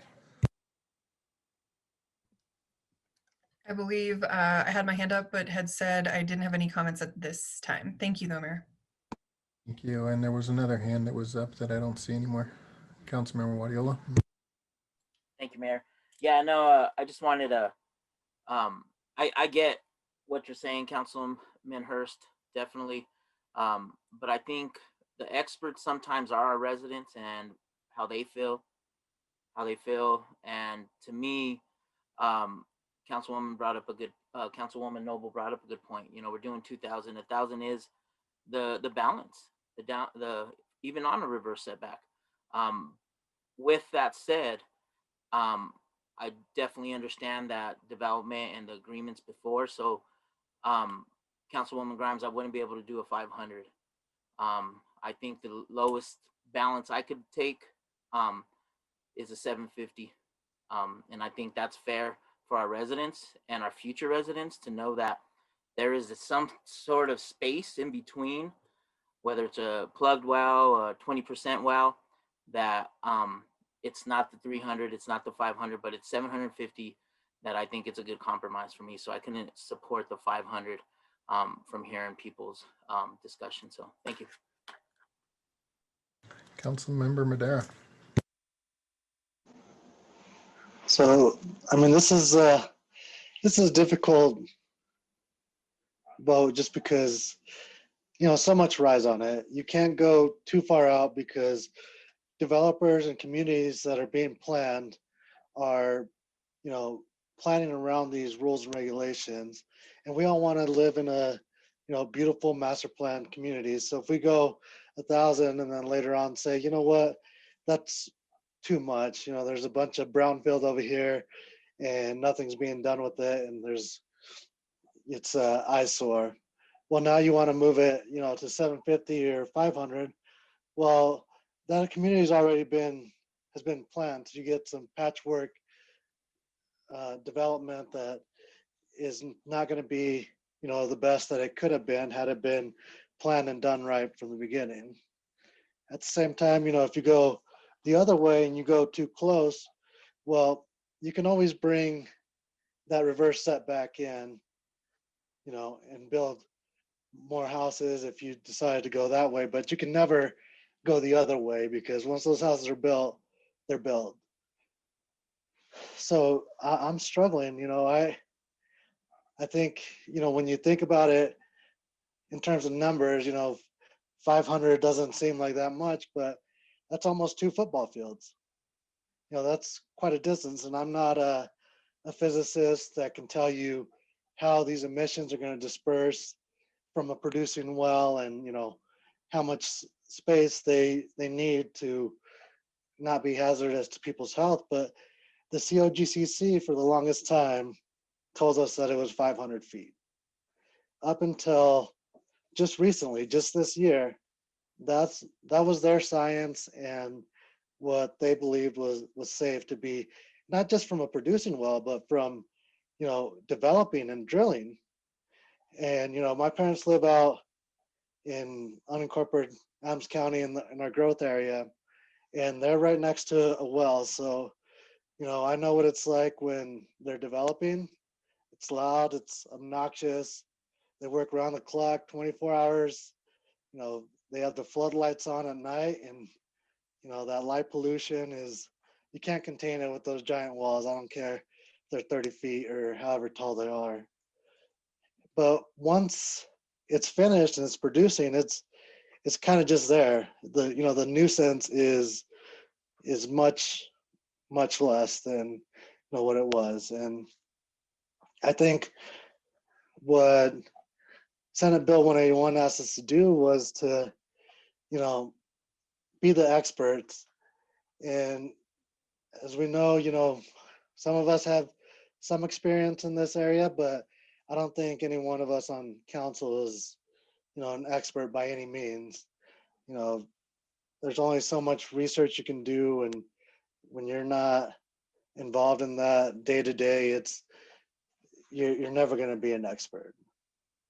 So you know, I think I'd like to see something in the 650 range, just because it's a little bit more than 500. That gives you, you know, it's more than 2 football fields, and it's not all the way to 1,000 where it's going to be, you know, taking up everything. And, you know, either way, not everyone's going to be happy, but, you know, I think it's better protections for our residents while still not trying to, you know, go and completely shut down the industry and keep people from their mineral rights that, you know, they have rights to as well. So, you know, it's kind of a balance. So for that reason, I think I'm not going to support the 500. Any other discussion or questions for staff? Seeing none, well, first I want to thank everybody for the tenor of the debate. I think that everybody has done very well to get their point across and do so in a manner that is logical and try to avoid having a breakdown of decorum during this meeting. So I greatly appreciate. What a mess. This is one of those things that quite honestly, I don't know that anybody is going to be happy with the decision. You can't go far enough away for some people, and you can't go close enough for some people. And there are going to be people on both ends of the spectrum that are going to be upset. And quite honestly, I think the best that we can hope for is to land somewhere in the middle that does the best we can to protect our current and future residents, but at the same time, also protect the economy of Commerce City as well. That's definitely not an easy thing. You know, I asked some questions earlier, and I don't want to go too deep into the whole property tax thing that I was really driving at, but that's really something that's really played on me recently. Especially it's that magical time of year when everybody gets their property tax bills, and next thing you know, it's, you know, how outrageously high they are, and everybody's upset about it. And I started thinking about it really, and you know, let's unpack for a second what we're really being asked. What we're really being asked is to allow extraction oil and gas to come occupy a piece of property and start sucking oil and gas out of it. And all the surrounding property out there basically is going to get, you know, the royalties, if you will, from that oil and gas development. But all those royalties are going to be kept by the landowner. Then after that drill is done and we're producing, the developer is going to come along and is going to sell a house that sits on the land, and someone's going to buy that thinking that they own a piece of property. But the reality is they don't really own the piece of property. You own the surface of the property, but once you punch down below the surface of the property, you don't own it. It's not yours. So you're going to pay property taxes as the home buyer that came in here and purchased a home and started settling roots. You purchased that, and here's this piece of land you think you own, but you really don't own it. But what really is the crotch kick of the entire thing is every year you're going to pay $700 back to that developer in Metro District taxes. So the developer and the landowner get a REIT property off the land that you purchased that you don't really own. You think you own your property, but you don't. You're entitled to pay 100% of the property taxes on it, and you get no royalties off the oil and gas. That's a shady deal in my book. I'm so frustrated that that is what is allowed to take place and what we're actually being asked to permit on a level of, please let us build an extra 36 homes, an extra 200 homes. And let us make sure we get not only the mineral revenue off of that, but also the house revenue off of it. And then an additional $700 a year in property taxes back to that Metro District that are going to pay back a developer for costs that they incurred to build that house and the infrastructure that needs to go in there. I'm dismayed that that's really how it works. So a lot of comments made tonight, great conversation. You know, there were comments about the Planning Commission voted unanimous. Let me just see a show of hands. Who watched the Planning Commission meeting? Right, so about half of us watched the Planning Commission meeting, the other half didn't. There were some things that I found troubling in the Planning Commission meeting. Number one, they sent us a letter, and the letter talks about public comment that was Public testimony and written comments were received from Oakwood Homes, LC Fulham Wider, and the Home Builders Association that all opposed the approval of ordinance 2266. The following highlights the comments received. Nothing in that letter from the Planning Commission to us highlighted the fact that Ms. Sanchez spoke during her 3 minutes in opposition of the Planning Commission making the change that they did. Nothing in there highlighted the fact that Mr. Douglas spoke for 3 minutes, highlighting that. And so I'm being asked to take what the Planning Commission has done, but I don't feel that they have been 100% forthcoming with us over what happened. At the 2 minute and 35 minute and about 5 second mark, there's a conversation over whether or not the proposed amendment by the Planning Commission is going to apply to all of Commerce City or just Oakwood Homes. And one commissioner was concerned because he didn't want it to apply to all of Commerce City. He just wanted Oakwood Homes to be carved out and allowed the reduced setbacks, but the rest of the city could stay the same. That was troubling to me to watch that. Even more so, what was troubling was I didn't feel like council's consensus position was adequately explained to the Planning Commission. In no time did I see somebody say, look, there's concerns over workover rigs. There's concerns over future impact and what can happen on that. That wasn't presented to the 5 commissioners. Now, I don't know whenever they had their second meeting, whenever they drafted this letter, if that point of view got put across and everything, but it left me with a very sour taste in my mouth over the conduct of the Planning Commission meeting and just how everything went. So, you know, I was looking through our council policies and I feel conflicted whenever I look through our council policies because one of them says, we'll take the advice of our boards and commissions. And then the other one says, we'll take the advice of our residents. And nowhere more so than now do I feel like the desires of the residents that took the time to come here and speak tonight and give us their opinion is conflicting with the Planning Commission. And so I'm left with this decision of where do we go from here? It's a mess. It's a mess that, like I said, unfortunately, the 9 of us, we're not going to please everybody. I'd go so far as to say we probably won't please anybody with this vote tonight. I can't support going down to 500 feet. I will tell you that I was coming from dinner in Brighton and Prairie View Center and hit that intersection at 120th and Buckley and rounded the corner, and there's this workover rig sitting right there next to brand new homes. You know, I could think is, wow, I mean, that is just absolutely horrible that that is going on right there. You know, it doesn't take much to Google workover rig accidents. I watched a video on YouTube of a pipe flailing through the air and everybody running and everybody yelling, run. You know, I can't imagine having something like that taking place 300 foot away from a home. I can't imagine something like that taking place 500 foot away from a home. And, you know, then I also think about, we have a lot of residents that live near the Suncor refinery. You know, I mean, the refinery has been there since the 1930s, but we have residents who live there, who moved in the last 10 years, the last 20 years, last 30 years, whatever, moved in next to an active refinery, yet their health is being impacted. And they're constantly coming to us and asking us, please do something about this refinery.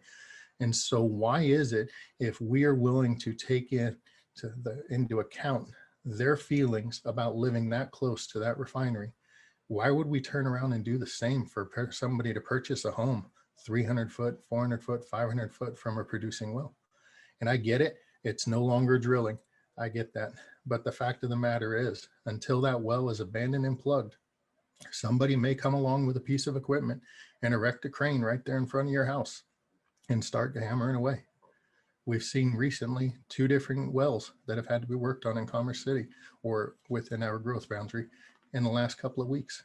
And I just can't see subjecting a future homeowner of this city to living that close to that activity. So I do not support the 500 foot setback.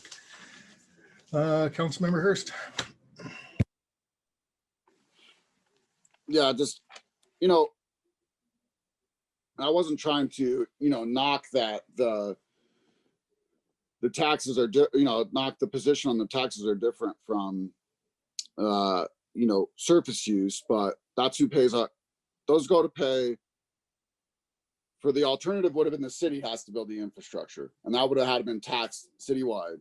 And, you know, the south side of the city would have had to pay for the northern development. So that's where our property taxes are going, is to be able to pay for our roads and our infrastructure that only is the only reason that our house exists. And so the person that owns the mineral rights gets no benefit from those roads. And if they do, to be able to drive down the road and utilize those for the trucks to get to an oil and gas drilling site, then they pay a road impact fee. They pay the HUTF through the gas tax. They pay several other layers of taxes, that the capital gains tax on anything you drill out.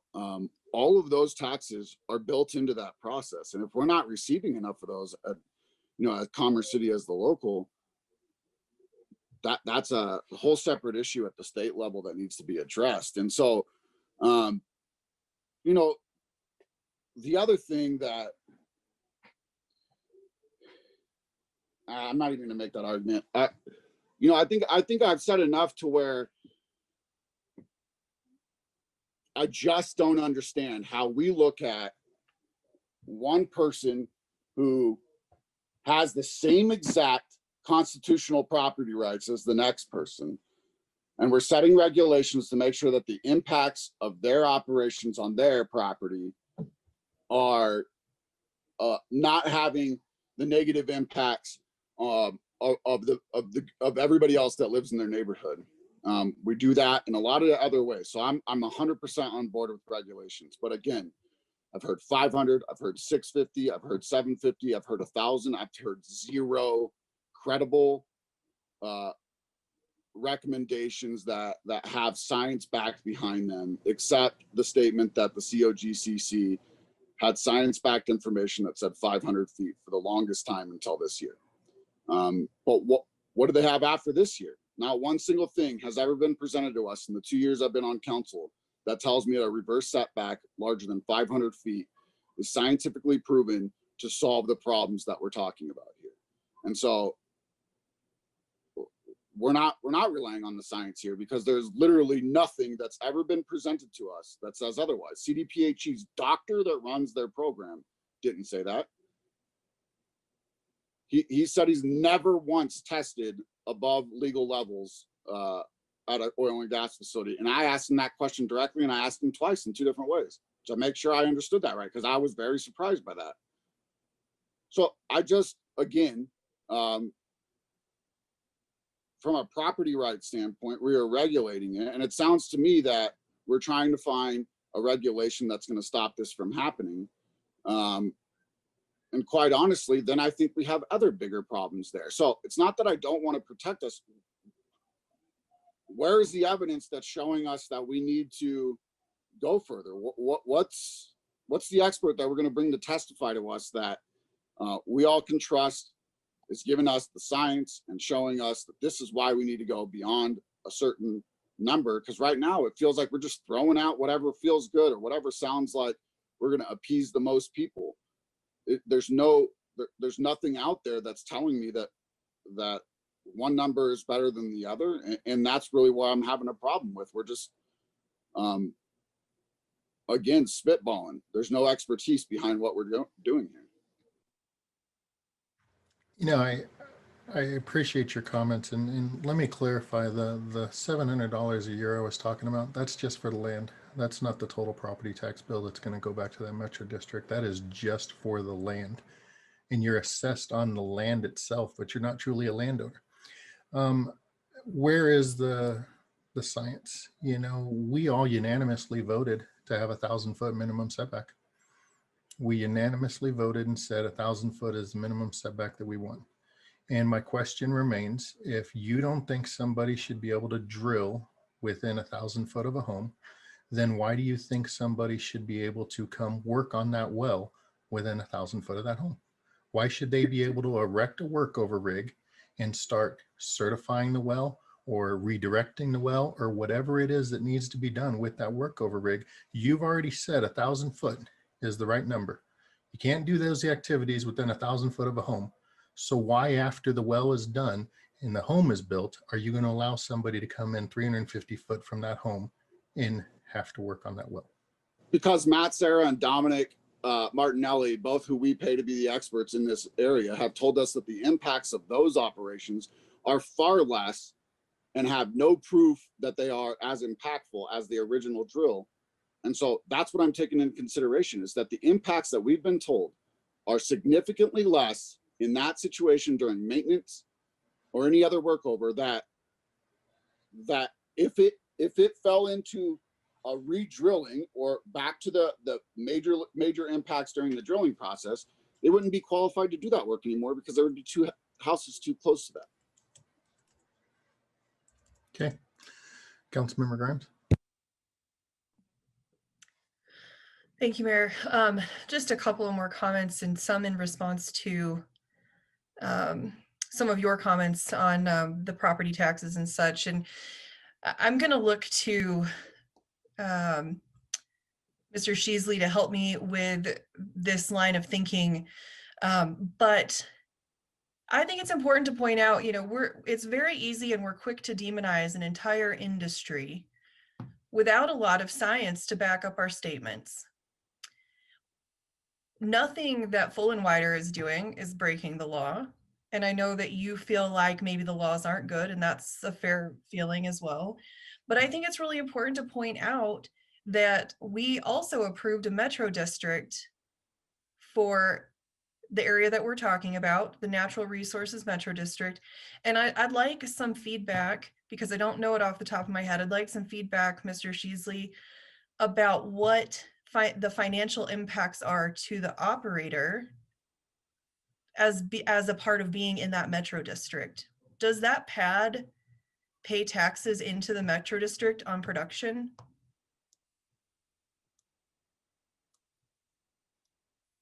Councilmember Grimes, I don't recall the specifics of that case. I do recall there being a mill debt cap limit for that district in the $20 to $25 million range, I believe.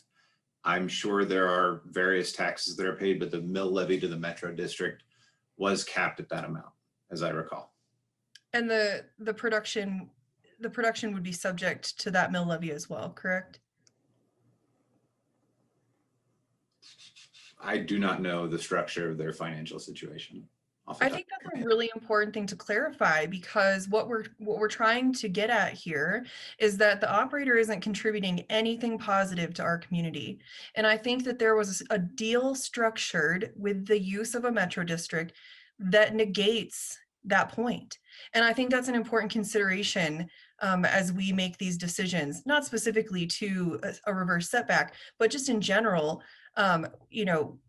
The operators are not only the bad guy, they're contributing to this community as well. I have another thought, and I don't know if this will get legs, but I would like to lean towards taking up reverse setbacks separately from this ordinance, because I think we have put together our staff has put together a really nice, very restrictive and prescriptive ordinance related to oil and gas operations for Commerce City. I think it would be a shame to see it fail tonight because of one amendment related to reverse setbacks. So I'd like to, at this point, I'm not even sure if we still have a motion on the table. Can I withdraw it at this point? You can modify, you could withdraw it or modify it to be something else if you like. And if you are moving to do what I think you're moving to do, it would just be to strike Exhibit G completely. Yes. So I'd like to strike Exhibit G completely, which is related to reverse setbacks, and take it up separately from the larger ordinance. And I'd like to see, as Councilmember Hurst suggested, more science to help us decide what the appropriate reverse setback is. I don't want to see us make a decision that is based on throwing numbers at a wall. We can do better than that. But I also want to see us approve this ordinance tonight, the larger ordinance, because our community does deserve it. We've worked really hard. Our staff has worked really hard, and it's a very, very good ordinance related to oil and gas. And I think it would be a shame to kick it down the road at this point. So I would move to strike Exhibit G and take it up at a later date. Councilmember, could I suggest striking only subsections 1 and 2 of that? The other 2 paragraphs relate to platting requirements, the setback from P&A wells, and various easement relationships on plats. Yes. Councilmember Hurst. I accept. We have a new motion to remove Exhibit G subsections 1 and 2 from Ordinance 2266. A motion and a second on that. Is there any discussion? Councilmember Hurst. Well, my hand was up to just make one final point that I had written down and forgot to say. So I will save that until after everybody has discussion on this. Councilmember Wadiola. Yeah, thank you, Mayor. How would that affect to the amendments that Councilwoman Noble wants to introduce? Is it, I guess that's more of a question to Robert, Mr. Sheasley, like, are we voting on it too soon, or do we still go through those amendments? Give me a moment to glance at those. I don't believe it matters. You should address the ones that are right here. Councilmember Noble's proposed amendment relating to this section concerns subsection 3. Okay, and with that, I guess, what would the timeline be?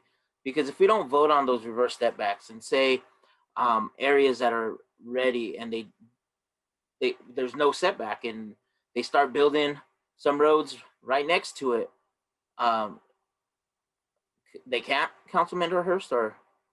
You'd have to go through like a whole almost year of drilling before you get to a reverse setback situation. Oh, no, but what about like the developer? Like, what if they start putting stuff closer and closer, and then when we vote, then they can't drill.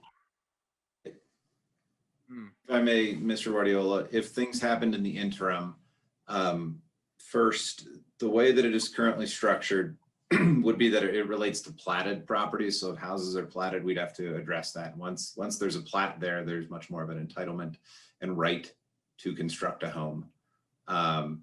If a well site is permitted but hasn't entered completions under the way we've structured it now, that restriction, if in place, would be there. So even a permitted site that is waiting to be worked on, that impact would be there, and there would be tension between that. As to timing, I would say that's entirely up to the city council and the direction that you desire to take. We've presented a few options over the last year and a half. And so that would be up to you how soon you wanted to do that. And with that said, I think, I'm on the fence, and I think the mayor had some very good points. I've also heard stuff about some of the information the planning commission didn't get. And I think we said 1,000 already.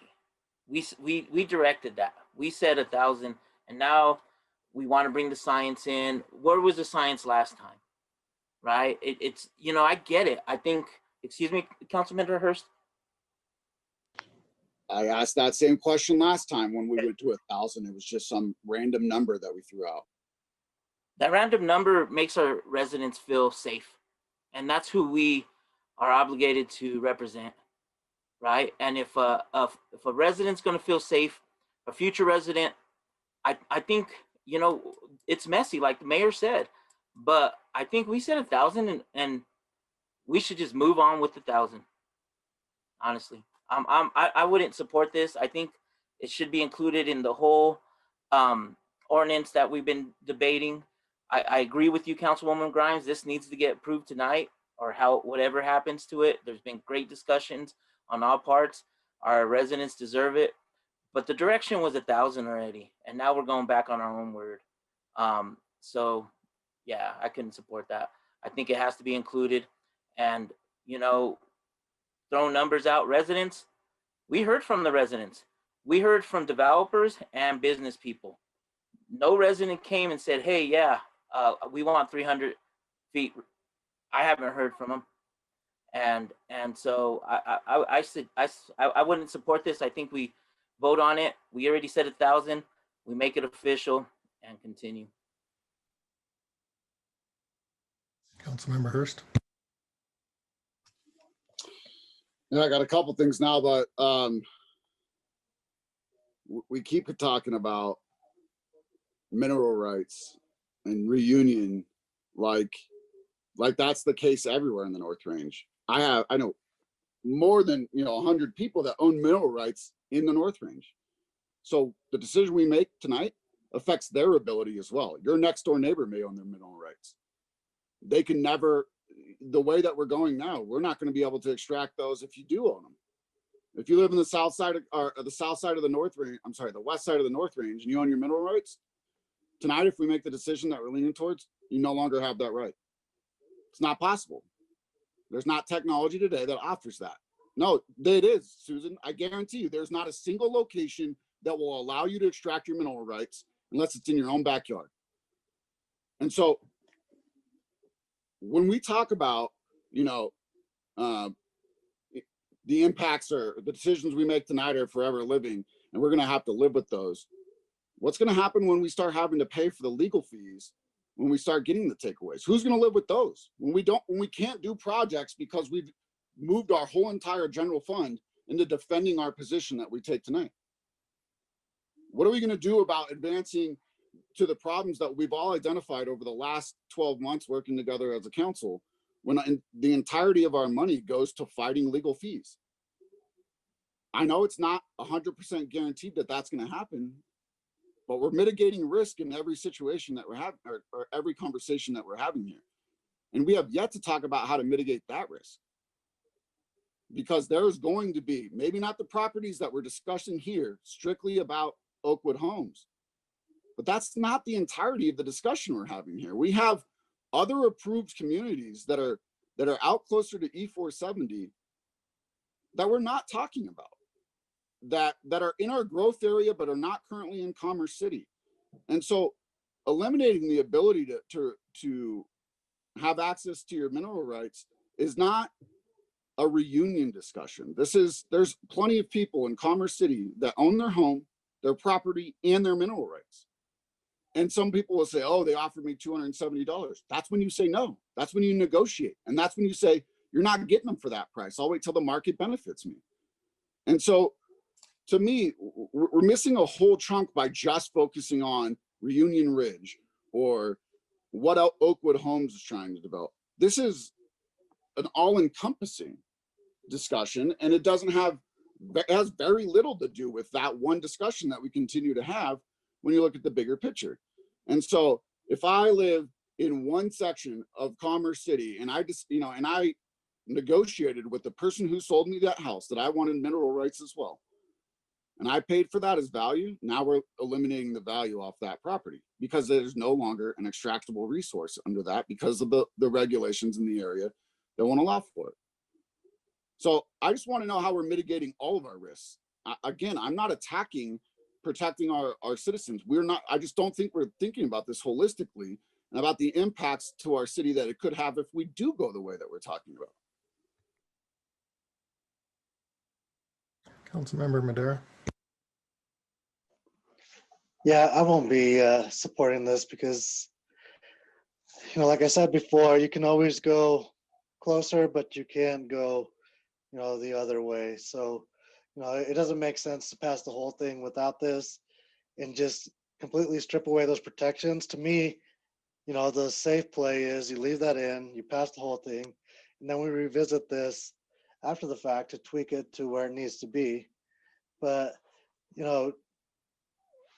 I hear what you're saying, Councilmember Hurst, but it's not true. Right now that land is not developed.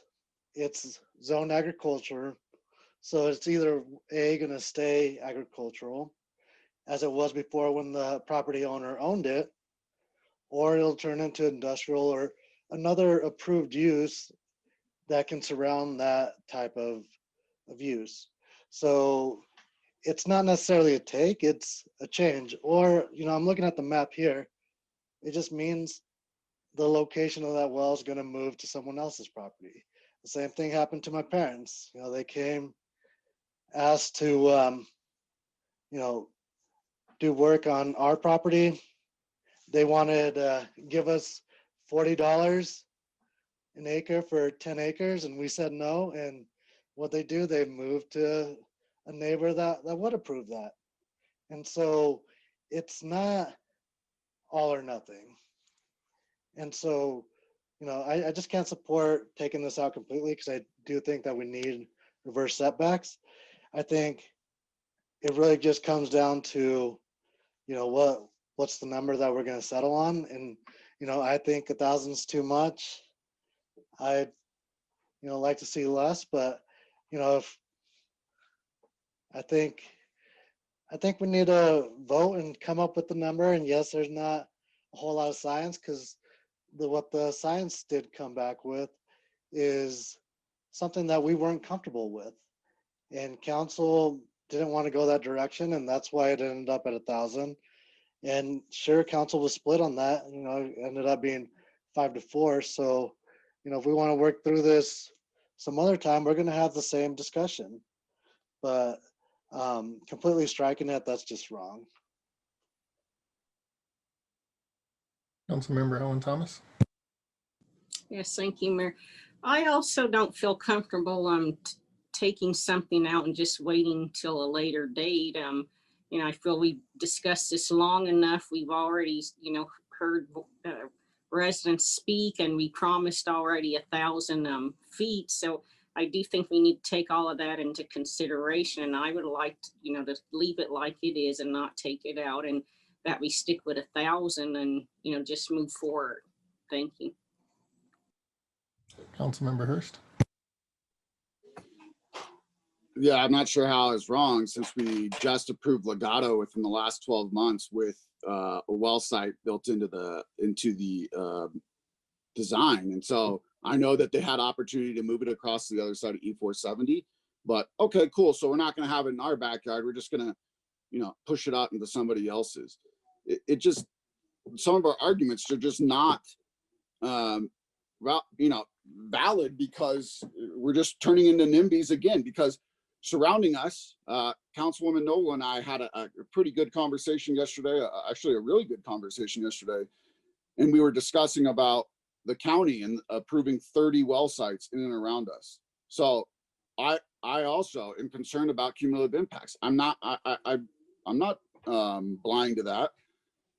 But at the same time, we're going to feel the impacts of the county, and we're going to get no tax revenue off that. So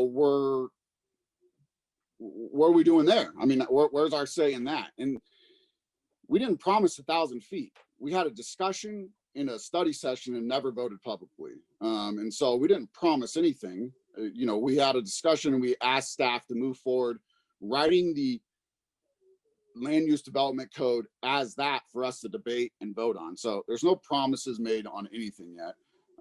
Again, and so just want to make sure we're clarifying the record, because 5-4 in a study session without a public vote is no promise. Councilmember Noble.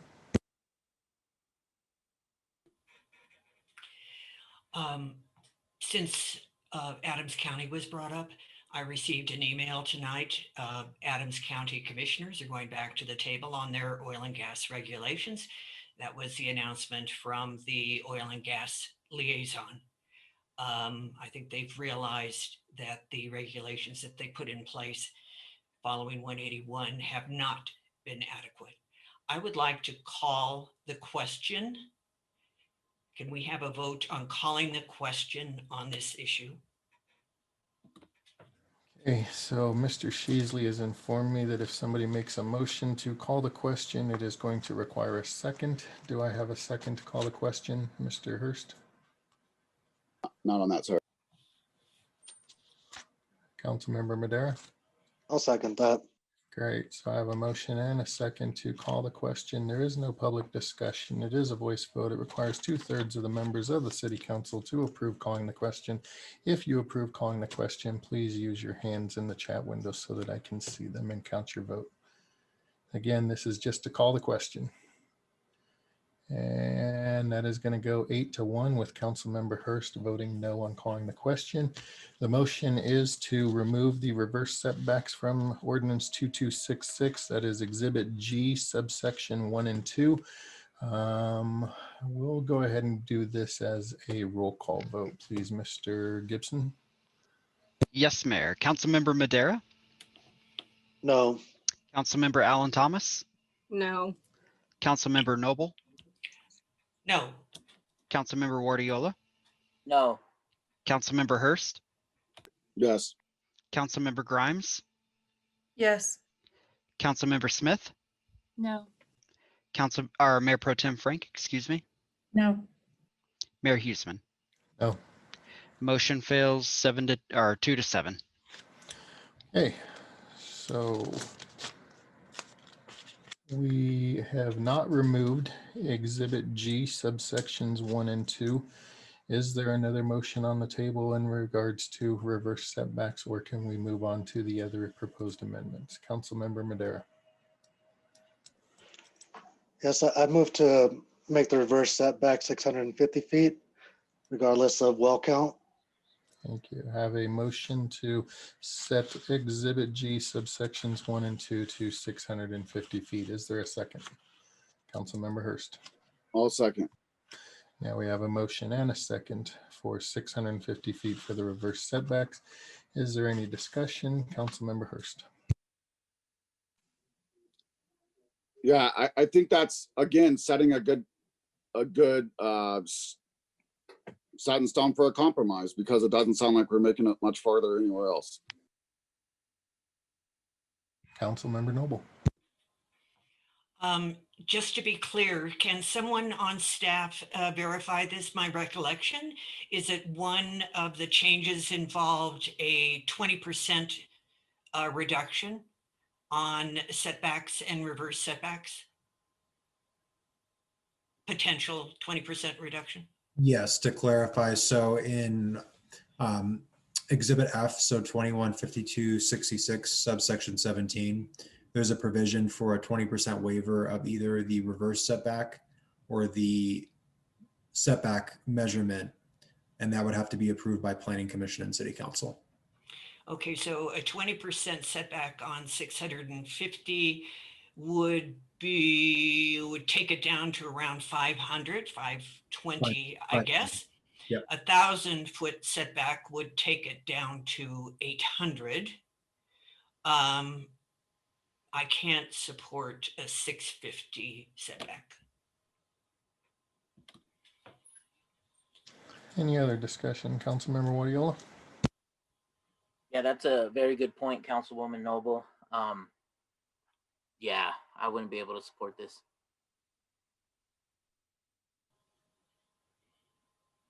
Councilmember Hurst. So we're not willing to give any flexibility whatsoever, even though we would have to approve it in a two-step process with a public hearing.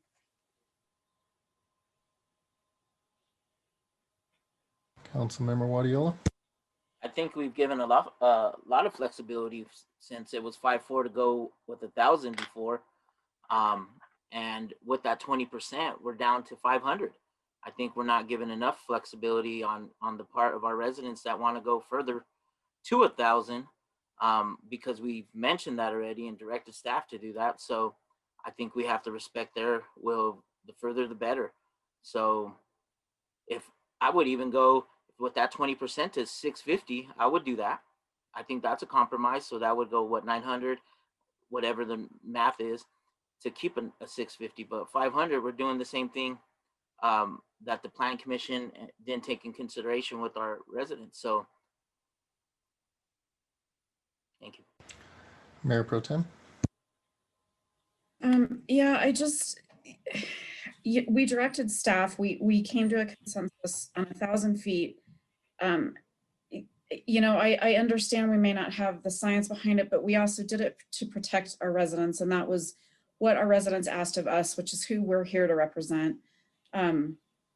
So I'm struggling with going less than that at this time, and I can't support 650. Any other discussion on the proposed amendment? Councilmember Hurst. final point, 1,000-foot setbacks, about 315 acres worth of land. 650-foot square or 650-foot setback is over 200 acres of land that we would be, if there is drilling. Doesn't mean that drilling will happen, because this could stop, you know, the profit margins from that. I don't know. But if it was, I'm just letting everybody know that's how much land we're talking about. It's not 2 football fields, not even close. It's like 30. Councilmember Noble.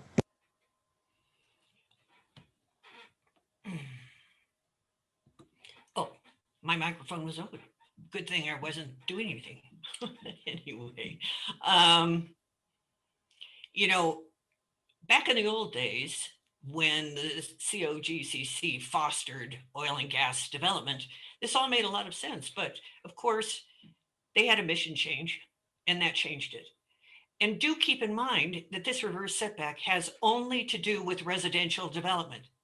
They can put a restaurant with a patio overlooking 24 wells in the mountains if they wish.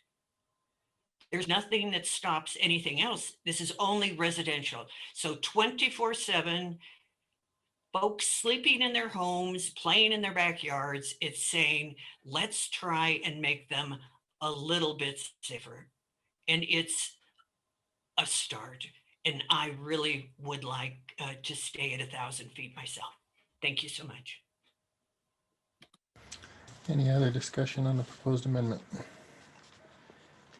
Seeing none, we will do a roll call vote on this amendment. Please, Mr. Gibson. Yes, Mayor. Councilmember Madera. Yes. Councilmember Alan Thomas. I apologize, but I need clarification. What are we voting on? To make the proposed amendment would set the reverse setback at 650 feet. Okay, no. Councilmember Noble. No. Councilmember Wardiola. No. Councilmember Hurst. Yes. Councilmember Grimes. Yes. Councilmember Smith. Yes. Mayor Pro Tem Frank. No. Mayor Huseman. No.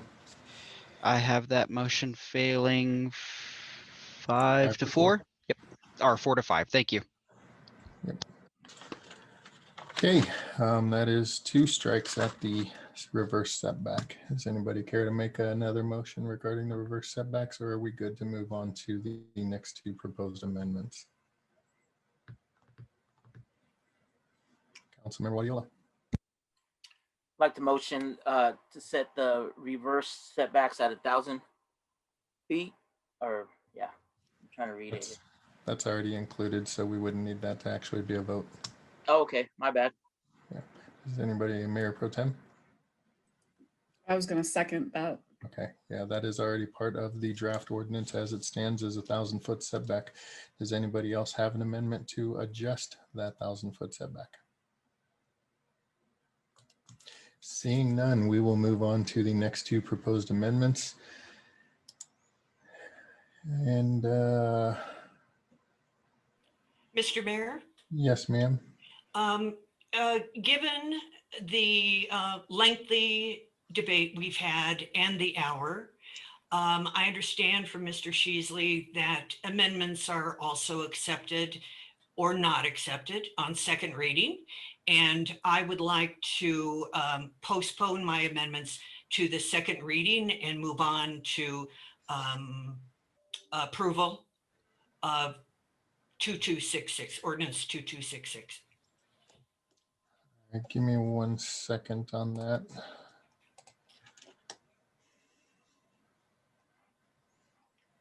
Am I correct, Mr. Sheasley?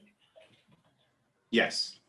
And what I'm trying to determine is if those amendments were part of the agenda. And I do see them as part of the agenda, so I would need a motion to amend the agenda to continue. Yes, sir. Yeah, I would just, they were in there as a reference in a packet materials. They to be brought up, a motion would have to be made to even bring them to the floor. So any other motion would be appropriate at this point. either another amendment or introduction or anything else. Okay, so we don't need a motion to amend the agenda to postpone those to second reading? That's correct. Well, thank you. Great. Are there any council members that wish to propose any additional amendments?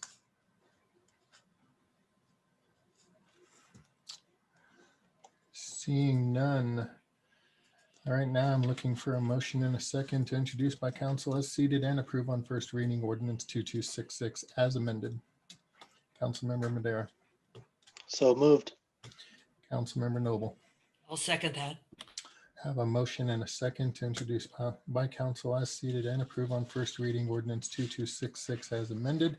Just to bring everybody, make sure everybody is on the same page, the amendments that have been approved tonight were the 4 staff proposed amendments, one of which was to set the school facility setback. The other was to talk about the community outreach. Another one was language in regards to noise regulations, and another was location pictures for reclamation. Those are the only 4 amendments that passed this evening. All other amendments have either not been discussed or passed. Is there any discussion? Seeing no request for discussion, we will take a roll call vote. Sorry, Mayor, I couldn't find the hands up button. Oh, go ahead. Thank you.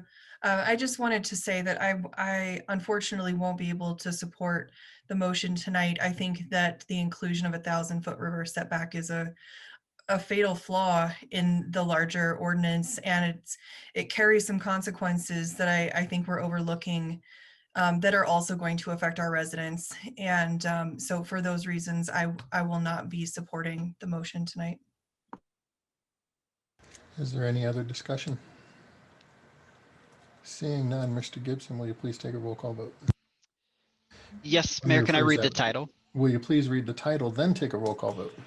Yes, Mayor, thank you. Ordinance 2266, an ordinance relating to the regulation and enforcement of oil and gas development by amending the Commerce City Revised Municipal Code, including Section 3-2304 and Articles 3, 5, 6, and 11 of the Commerce City Land Development Code, repealing and reserving Section 21-3216 of the Land Development Code, enacting a new section of 21-3235 of the Land Development Code, approving and implementing a best management practices document, and establishing related penalties and procedures. Councilmember Madera. Yes. Councilmember Alan Thomas. Yes. Councilmember Noble. Yes. Councilmember Wardiola. Yes. Councilmember Hurst. No. Councilmember Grimes. No. Councilmember Smith. Yes. Mayor Pro Tem Frank. Yes. Mayor Huseman. Yes. Passes 7-2. Thank you. And my script says to ask staff when the ordinance will be scheduled for second reading. Are we looking at March 1st or 15th? Mayor, I believe the 15th is the date that is planned. It has to be at a regular meeting, and I believe the 1st is pretty packed to the gills. Okay, so second reading will be at March 15th. Next, we have one item of administrative council business. This is a ratification of Metro Mayor Caucus letter. Does anyone on council have any questions for staff? I do. Mr. Tinglenberg, can you tell us how the vote came in on this?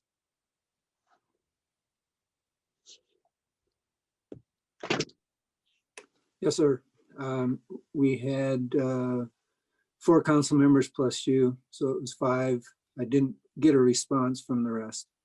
Okay, so 5 council members approved me to sign on to the consensus letter that was sent on behalf of the Metro Mayor's Caucus, requesting a suspension of the relocation of the United States Space Command until further review, and to affix my mayor's signature thereon.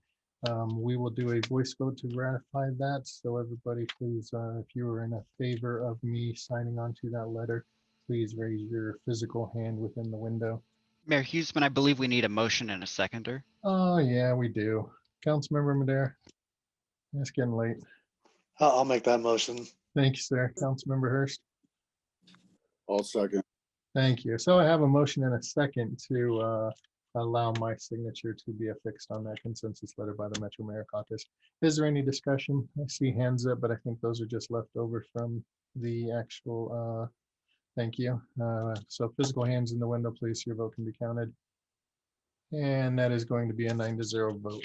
So thank you very much. It was disheartening to see that the last parting shot was to relocate the Space Command. You know, the Colorado, specifically Colorado Springs, has been home to the Air Force's, what we used to call a major command of the Air Force Space Command. And then through the actions of the previous administration, that was converted into a separate force that is subordinate to the Air Force, similar to how the Marine Corps is subordinate to the Navy. And one of the last parting shots on the way out the door, that was supposed to be relocated to Alabama. So all of the Metro mayors are in agreement that we would like to see them relook at that in order to keep that here in Colorado and protect Colorado's economy. It doesn't affect much in this area other than Buckley Air Force Base, which is a Space Command or Space Force base. Most of the relocation would probably be of people down in Colorado Springs, but we still support protecting Colorado's economy through that. So I appreciate your vote. We have nothing else on the agenda, so we will adjourn. There is no meeting on February 15th because of President's Day. So please enjoy your time with your families and enjoy the night off.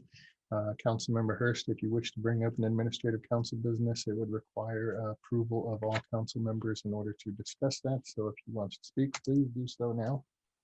No, I just had a quick question that we don't have to vote on the Planning Commission's recommendation. Usually you have to vote to approve or not to approve it. Yeah, because this was not a land use case, it did not fall under that. This was a different thing that because it was just an ordinance, the ordinance was drafted on our end and sent to there. So it did not require approval of the findings and recommendations of the Planning Commission the way a land use case does. I think I have paraphrased that from our conversations, Mr. Sheasley, adequately. Is that correct? Absolutely, yes. Thank you. So that was the difference between this evening versus a normal case that comes to us from the Planning Commission. Mr. Hurst.